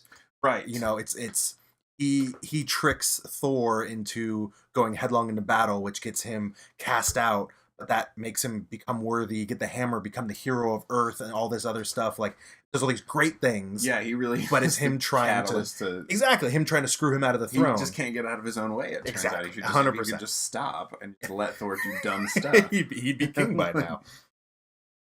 Maybe. Yeah, I even wrote it right here. Loki fights dirty. Yeah. I do like when Thor just drops Mjolnir right on Loki's chest and leaves him there. It's just fantastic. The use of Mjolnir as just like a paperweight for it. It happens a lot. It's really well done. It's good prop. It's good. Like it's because its own character. Physical comedy. Yeah. And then he wakes up. He smashes the bridge and wakes up, and that's the game. That's it.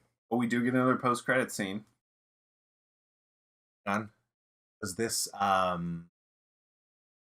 this is the introduction of the Tesseract, the cosmic cube, and then you see the reflection.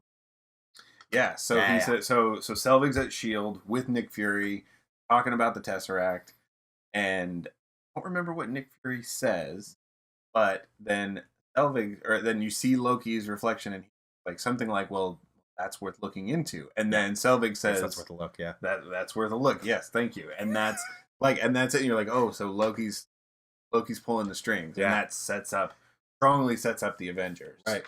Which strongly sets up the next 7 years of movies, right? But before we get to the Avengers, we get Captain America. This was my first watch of Captain. I had not.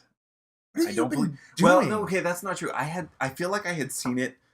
I don't know if I had seen it continuously. Okay, like maybe one of those. I know because there were parts of it that were very familiar. But I don't have a memory of sitting down and watching Captain start to finish. There were parts of it where I was like, "Oh yeah, I've seen that." It was good. Yeah, I liked it. Yeah, there's parts of it like all of them, right? There's parts of it, but it's good. I think it's really good. I think for a lot of people initially their issue with it was the fact that it was 100%. Yeah, except for the very, very end and the very, very beginning. Right? Isn't the very beginning? Oh yeah, where they find him because they're finding. They find him. Yeah, so it's that cold open. So cold open. Hey, puns are a thing. 98% of the film is a pyramid piece.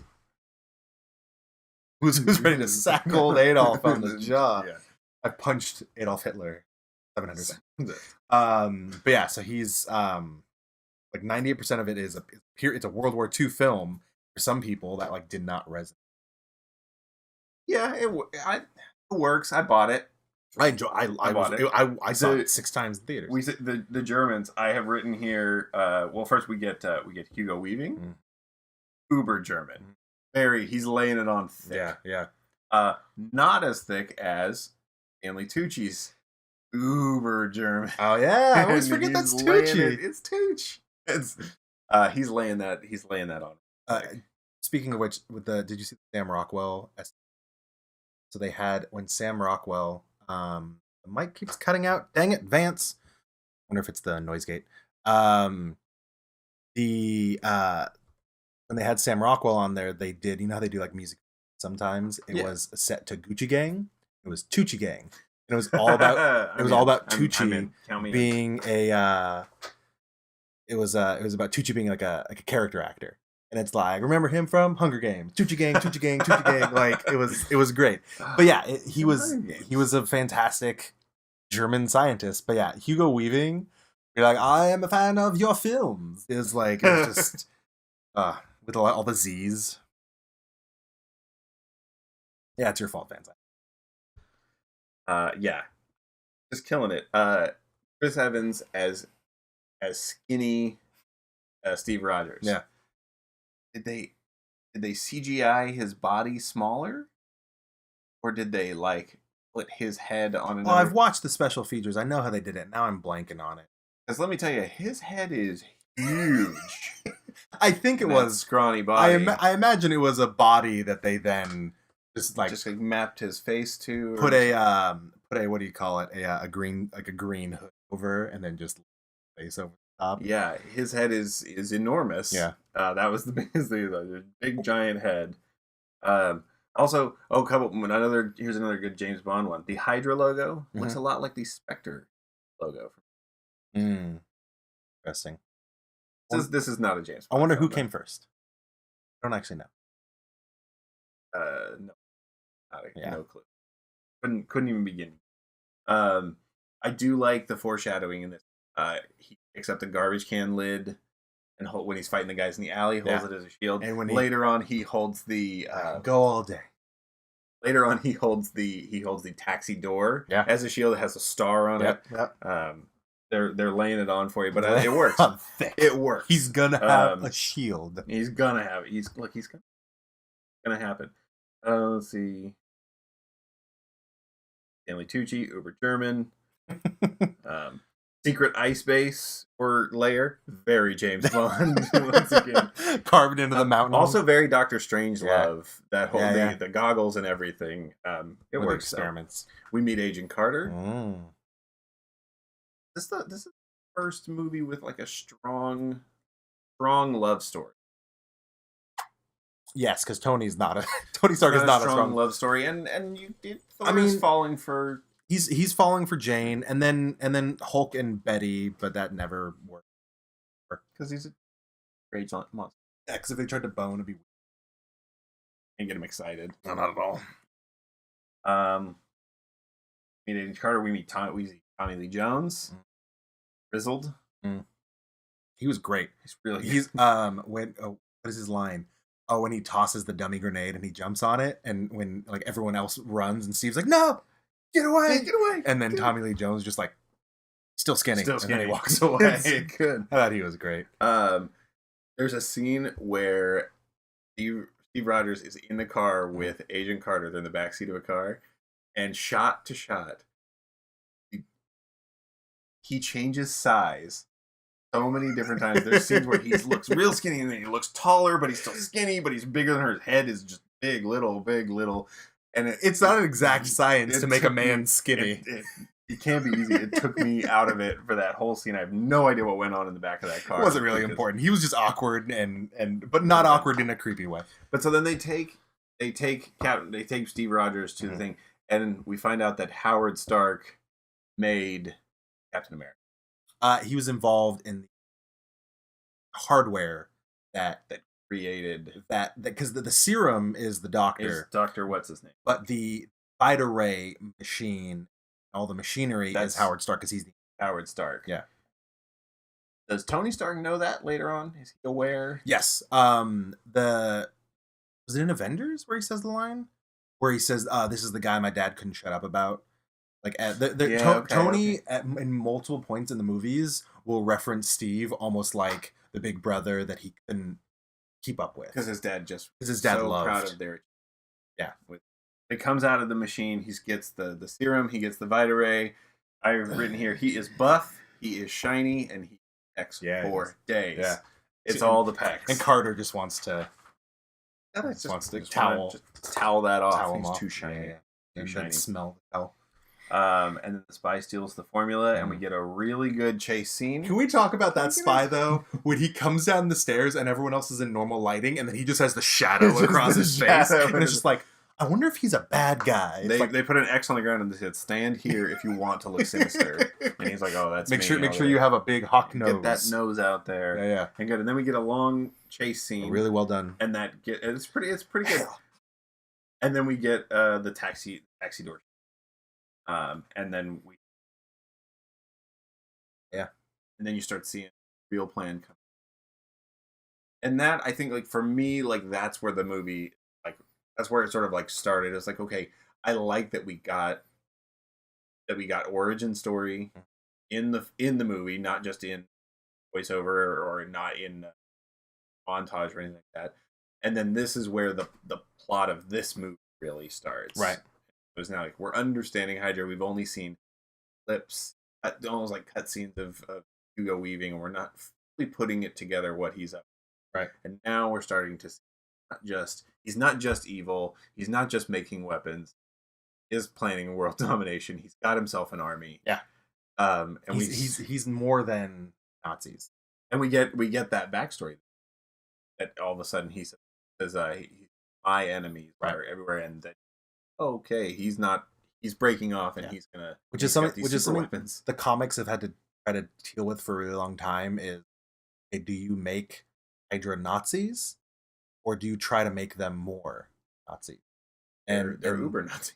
Exactly. And the comic, so like recently they tried to make it seem like the organization that is Hydra was around long before the Nazis.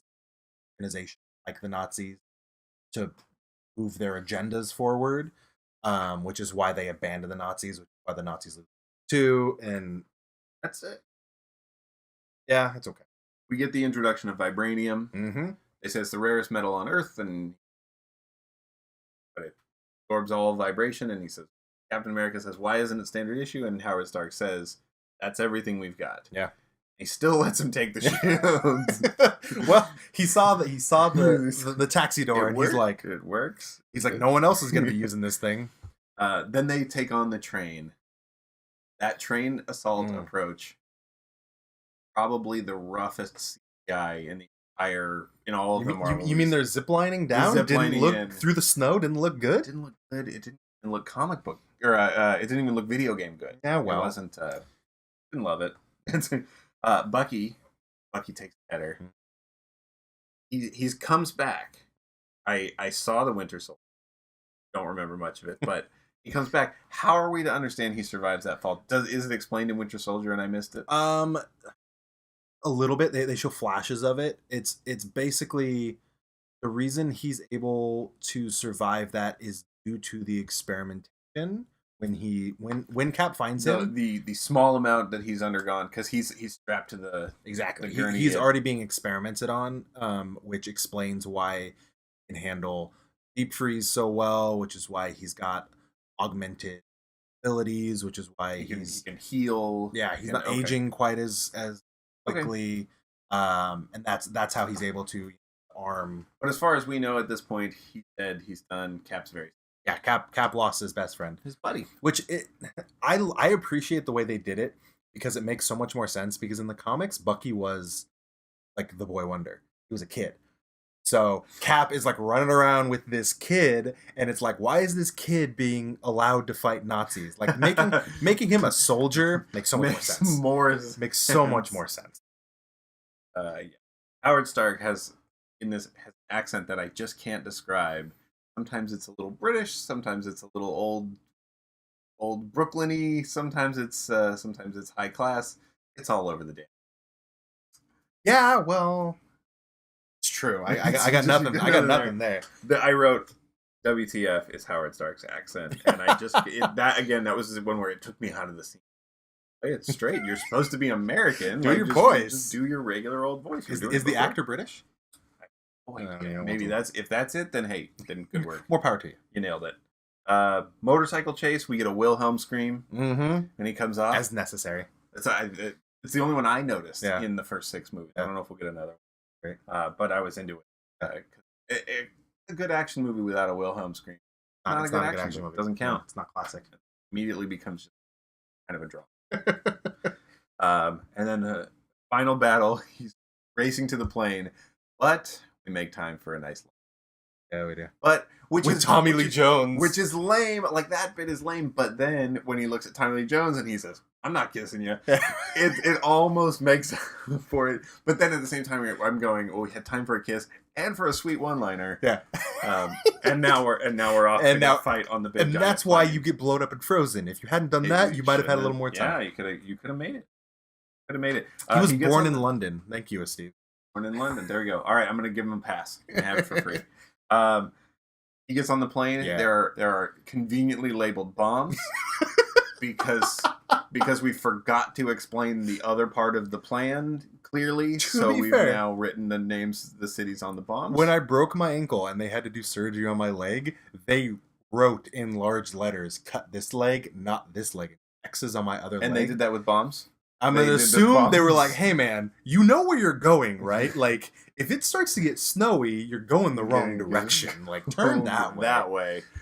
There, it's written right on the front. So that's immediately Cap knows. He's like, "Oh, I got the plan now." Yeah. Without that, he'd be like, "Man, there's a lot of bombs What's on this going plane. on? There's a lot of bombs on this giant plane." With the skin-headed. He's literally a skinned head. Is it heavy-handed? A little bit. I like it. Though. The CGI on him is good though. Oh, like great. It doesn't look like he's wearing some mask. No. It works. And then lots of lens flare. They make it real clear that you're supposed to be paying attention to anything blue. Yeah. Coming from the Tesseract. Right. It's just blue lens flare everywhere. It's important. J.J. Abrams' wet dream. It's important. It's necessary. You gotta have it. You gotta know. You gotta know where it is. It's the focal point. You gotta see all the lens flare. Yeah. He takes down the plane. Stark finds the Tesseract and says, "Keep looking for the. Let's just keep looking. Maybe Cap's out there." Right. And then we cut to Captain waking up in what could have been Brooklyn next day. And then it turns out, what do we find out? It's roughly 70 years later. Yeah, and he runs out of the elaborate ruse, except that he was at the baseball game. He was at the baseball game, as he figures it out. They're playing it. And then in this one, so we go through the credits, and at the end, we get a Captain America will return in Avengers. I wasn't paying close enough attention in the other movies. Again, very James. Yeah. James Bond will return in blah. And then the post-credit scene is the trailer for the Avengers. Exactly. It's not. There's no new story set up. It's just the Avengers. And we all lost our minds. We were just like, "This is happening. It's real. They've shot footage. Yeah. It's there." So, on that note, however, the Red Skull, when he has it, disappears. Everyone thinks Red Skull's dead. I think that the Tesseract is teleported.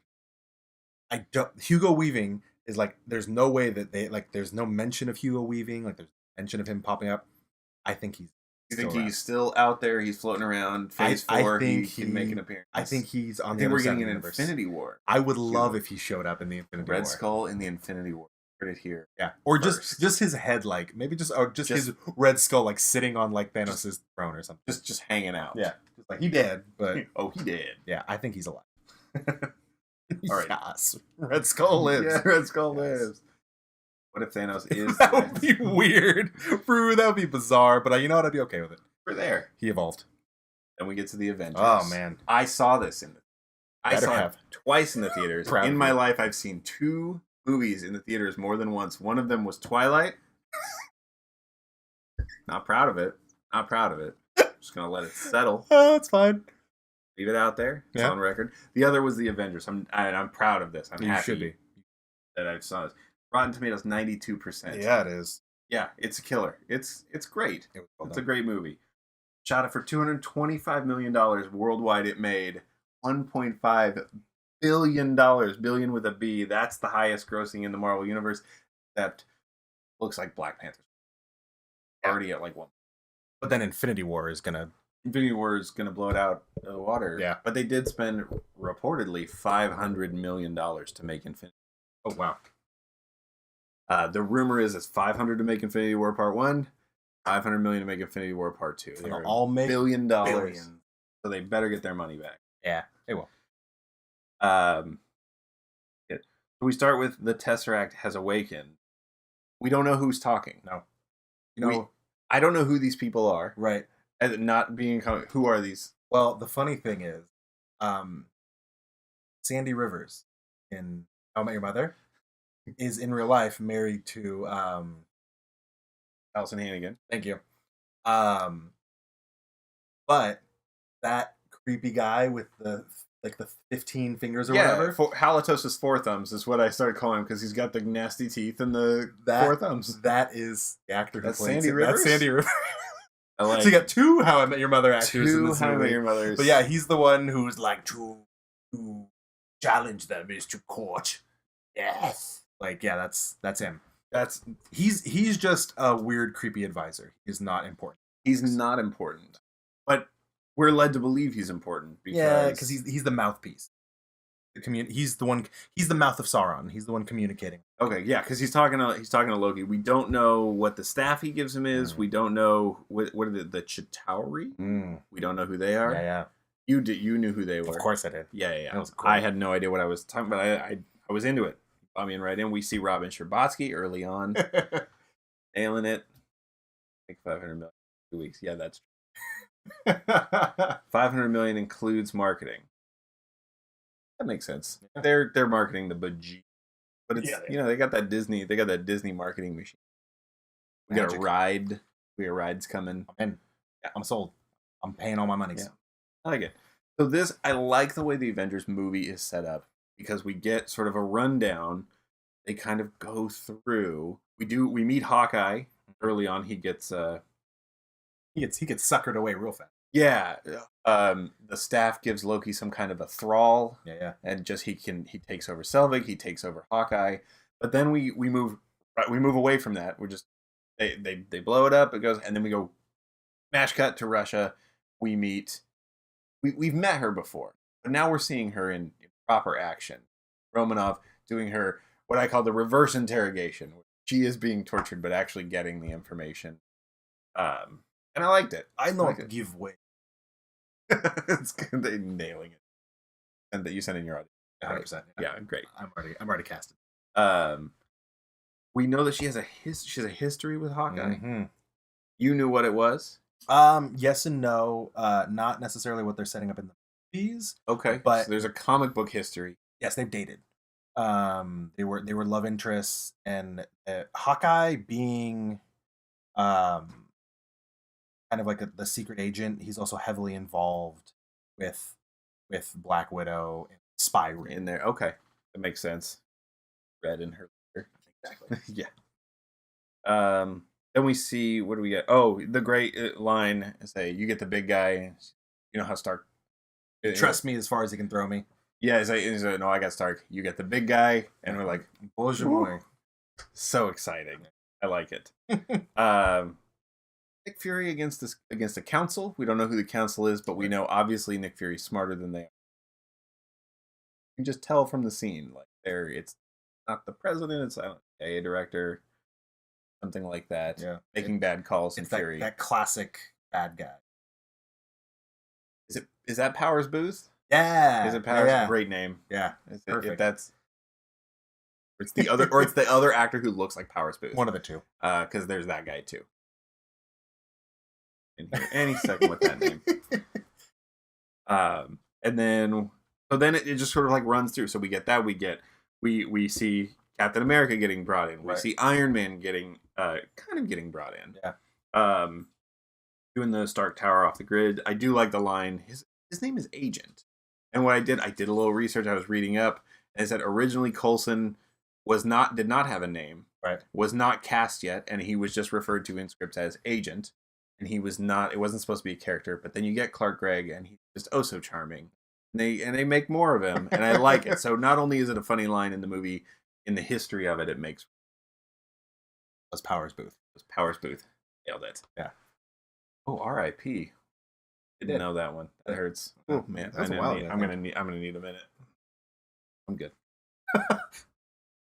Like that. Yeah. Game day player. To your point, the way they just one after another, like nothing felt rushed.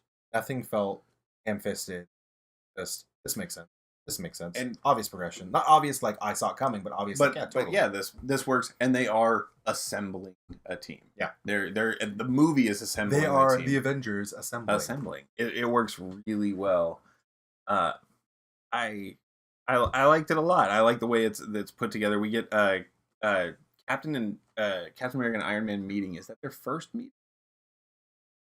Yes. Yeah. That is the first.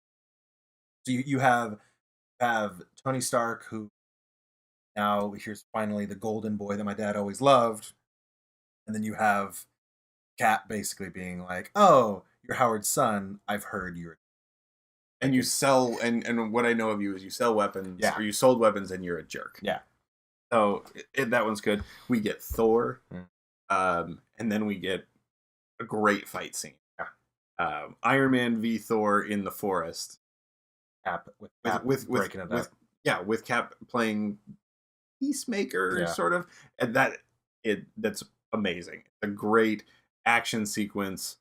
Or it's not the first action we get in the movie, but it's like it's good. And if you haven't bought in by this point, this movie's not for you. You're not in. Like if that can't bring you in, not coming. Let's see what else we get. Stark is hacking shields. just casually. He's just going. Casually. This is what I brought. Hacking shield. Then Bruce Banner, all he brought was his toothbrush. I like that. Yeah. He's like, oh, that's the teraflops, and he's like, I brought a toothbrush. I brought a toothbrush. But he was coming from Calcutta, That's so true. he didn't have a lot. I mean, you saw his house. Not a lot going. Not a lot to work with. He was afraid to eat some. We learn what Phase 2 is: Tesseract or Hydra weapons. Yeah. And they blame it on Thor. Yeah. We've seen Thor before. Nuclear deterrent. Yeah. I do like the scene. They're all sort of locked in that room. It's very bottled up, and they all start bickering and fighting. Tony and Steve Rogers they're going after each other. They all turn on Banner. They're like, "Hey man, cool out." Then they all turn on Tony, and they all turn. I loved it. It was really good. It's very obvious that the staff is worsening it, making it worse. It's making it worse. It's the ring. It's the ring. It's the one ring. Sort exactly. Of thing. 100%. It works. I like it a lot. That scene is great, and it gives us the scene like on suit. Let's go a few rounds, and then we get the ship gets hit, and he goes, "Put on suit." Yeah. The only thing about that scene that never made sense to me is when they're all going back and forth, and then you get that really awkward camera angle of Thor. Like, look at him, and he's like, so petty. Petty. And tiny. And it's just like, it's such a random angle. I'm just like, why that? I thought the same thing, and my initial thought was it was start to see, I think, and again, I watched the one time, but I think if you watch that scene, the camera angles start to get wonky. They start straight on. You get like one shots, two shots, straight on, and then they start to tilt as they start to turn angrier as the scene starts, as the room starts to deteriorate. Things start falling apart. The camera angle kind of falls apart, and sort of it's throwing you, the viewer, off balance. Even at one point, it's upside down. It flips over over the staff. It's I think they're sort of just like playing with you, the audience, to try to just bring you in that. So give it to him. Yeah. He knows what he's doing. He can handle it. Yeah, he doesn't know how to handle a relationship, but to handle Avengers. I don't get that reference. And then we get saddest part of the day. Coulson takes a staff through the heart. Whew. That low trickery. That man is playing Galaga. Great line. Oh, we wouldn't notice. And then he does, but we did. take back to Galaga. That's good. Oh, when we get to see Black Widow fight Hawkeye, they're two people who, as far as we know, do not have superpowers. Right. They're just duking it out. They're really well trained humans fighting. Yeah. But again, to just hop right back, Black Widow for that scene or the of Loki. You're a monster, Loki, and she's just like I will kill you intimately, and she's just like and then she's like, oh, so that's what you're going for, and he's just like, the look on his face. The fact Tom Hiddleston plays it really well. The trickster, the trickster god gets fooled. He got tricked by her, and it's in his hubris where he's going after her and he can't stop himself, and he's just going to, and then he gives away the plan, banners the play, and then we lose Coulson. But we don't actually lose Coulson because they resurrect him for Agents of S.H.I.E.L.D. and it was poorly done.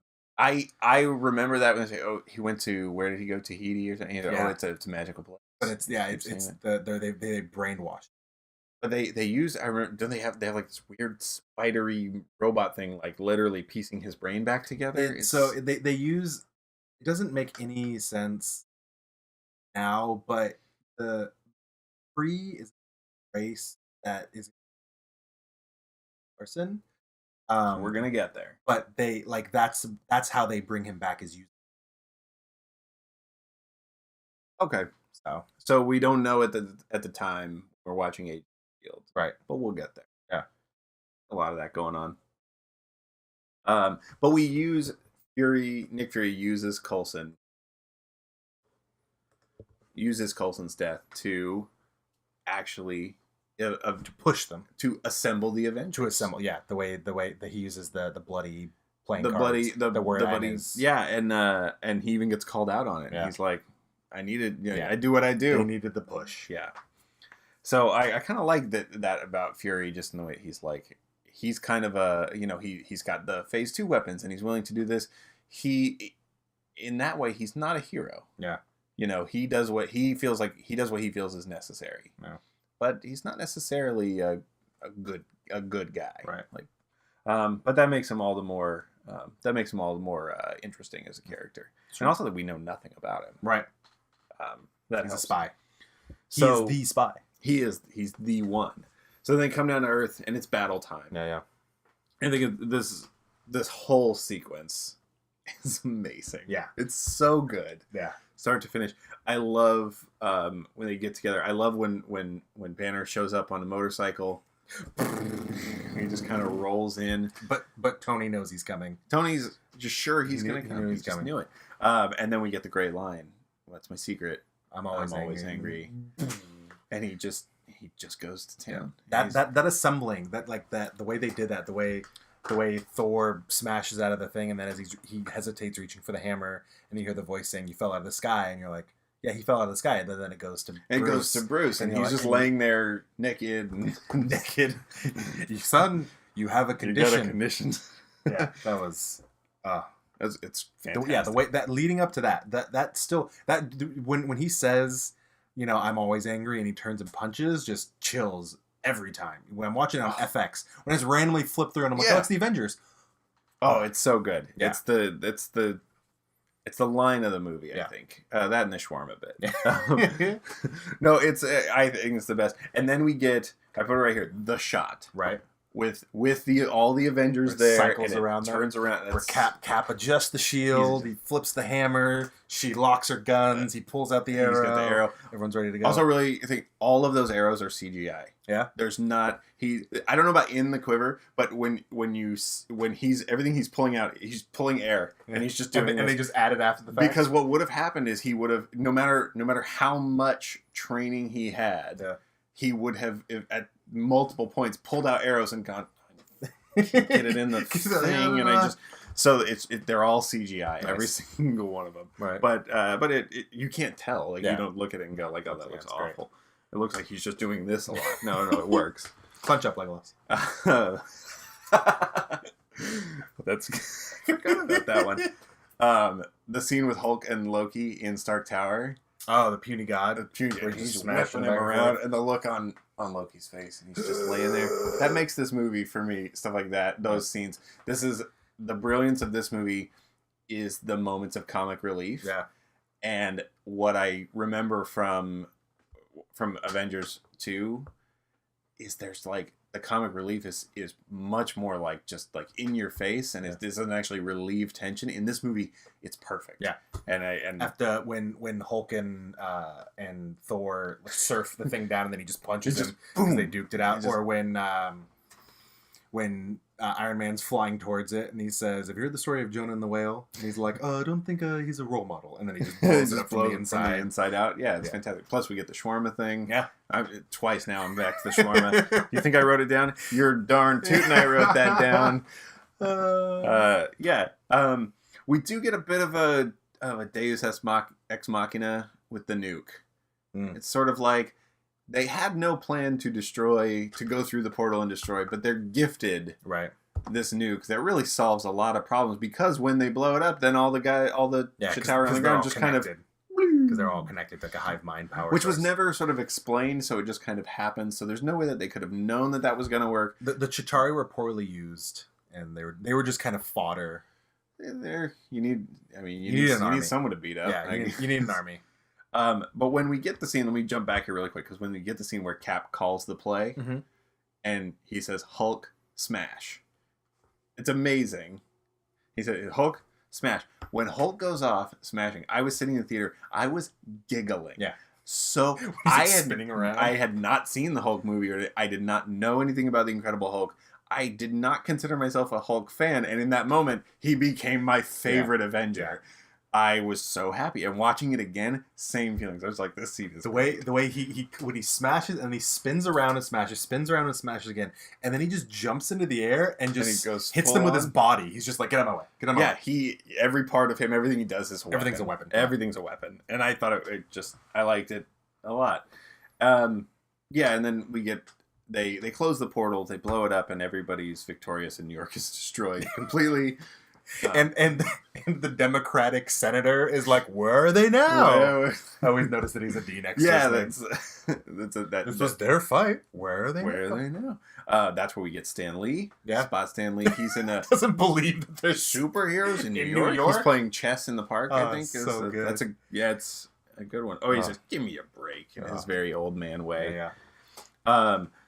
Thor takes the Tesseract back to Asgard with his prisoner, and everybody just sort of dissipates. They just go their separate ways, and we do get the Robin Scherbatsky and Nick Fury, right? They say, "Hey, when we need him again, they'll come back. We'll need him." And him telling the council, I love that line where he's like, "On whose authority? Like, did you give the Tesseract away?" And he's like, "I didn't." He's like, basically just like, "I didn't. I just didn't disagree with the God who did." Like.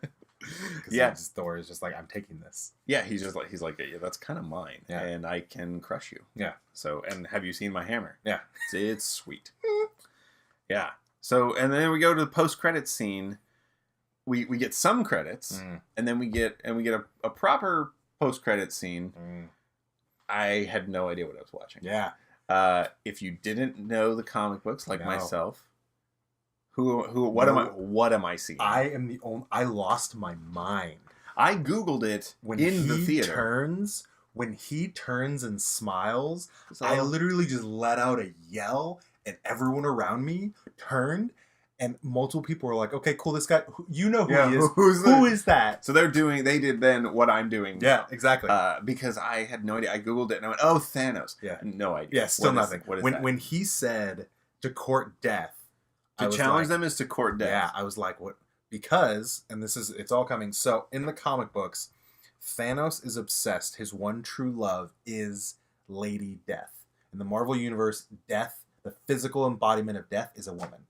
She either shows up as just a very thin woman in a hood, or a thin woman in a hood who has a skull for a face. So this court death is not... this is not a simple line. No. This is not. So to court death, which is why Thanos is like, "I'm down with it." Then. He gives that little smirk, that smile, and he's in.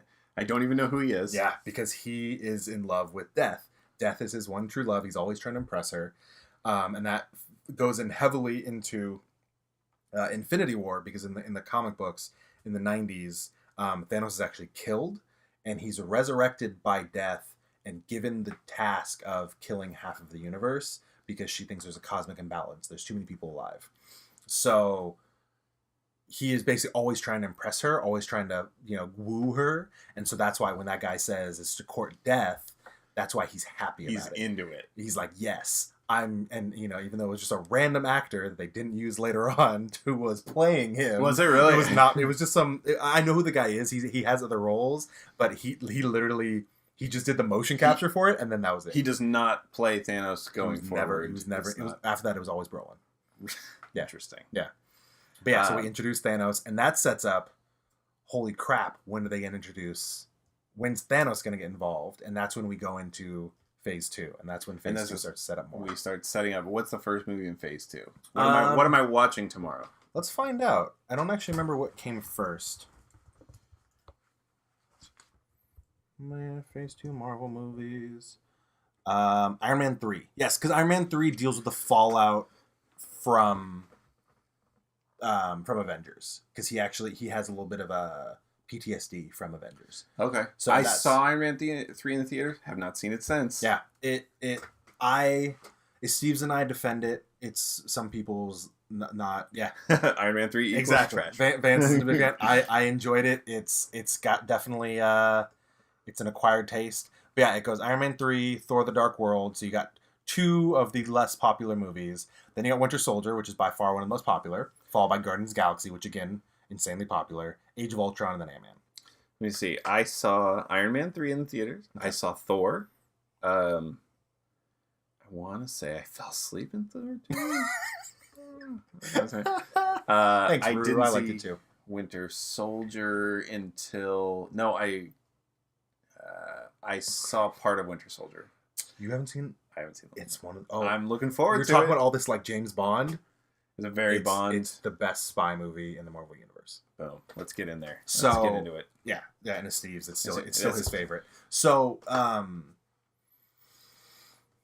Phase 2 is when you start needing to pay attention to the Infinity Stones. No, forget it. Never mind. We can just sack this whole not going to pay attention to things. Just because we've already been introduced to them in Phase 1, but we don't know what they are yet. We don't know that they are them. Now it's time to get real. Yeah. So, and Thor: The Dark World, while it is the least popular with a 66 Rotten Tomato rating, it does explain the Infinity Stones. It's the first time they really talk about what they are. Well, there it is. Yeah. Phase 1 complete. Phase 1 complete. Phase 2 starts tomorrow. Phase 2 starts tomorrow with Iron Man 3 for me. Yeah, and then we'll maybe get a Steve's in here, try to figure out the audio so we can get him on there. Maybe he can learn to drive a car. That would be helpful. Audio is all over the place tonight. Oh, Mickey, thank you for coming on. Thank you for having me. Chat room, thanks for hanging out. If you're listening to this on audio or you're watching on YouTube after the fact, then you have no idea what I'm talking about when I say that. So, thanks for doing that. Yeah, Vance and Steve's apparently can't. No, his kids have Taekwondo tonight. So, is it judo? Taekwondo? Whatever. Anyway. His kids are training. If you are interested. Future Avengers scenarios. Yeah, it's because they're going to join the League of Assassins. Everything right here at thecapelesscrusaders.com. Our blogs. We have a new blog about being a dungeon master in Dungeons & Dragons if you're that big of a nerd. Our sponsors. Computer Booter. Local computer repair shop. And Retro Video Game Lounge. Empire's Comics. They're apparently going to start stocking hot sauce. So, that's cool. Along with comic books. Comic books and hot sauce. And that's the 2 things that I need. Anyway, join us Monday for, I don't know what we're going to be talking about yet. And then Thursday, when we're probably going to be doing this again. So, that's going to about do it for the night for the Capeless Crusaders. My name is David Barrie at Dr. Barrie on varying social media platforms. I am joined by my friend Mickey. At Dad is Unemployed on Twitter and Instagram. All right, thanks for hanging out, man. For the Capeless Crusaders, good night.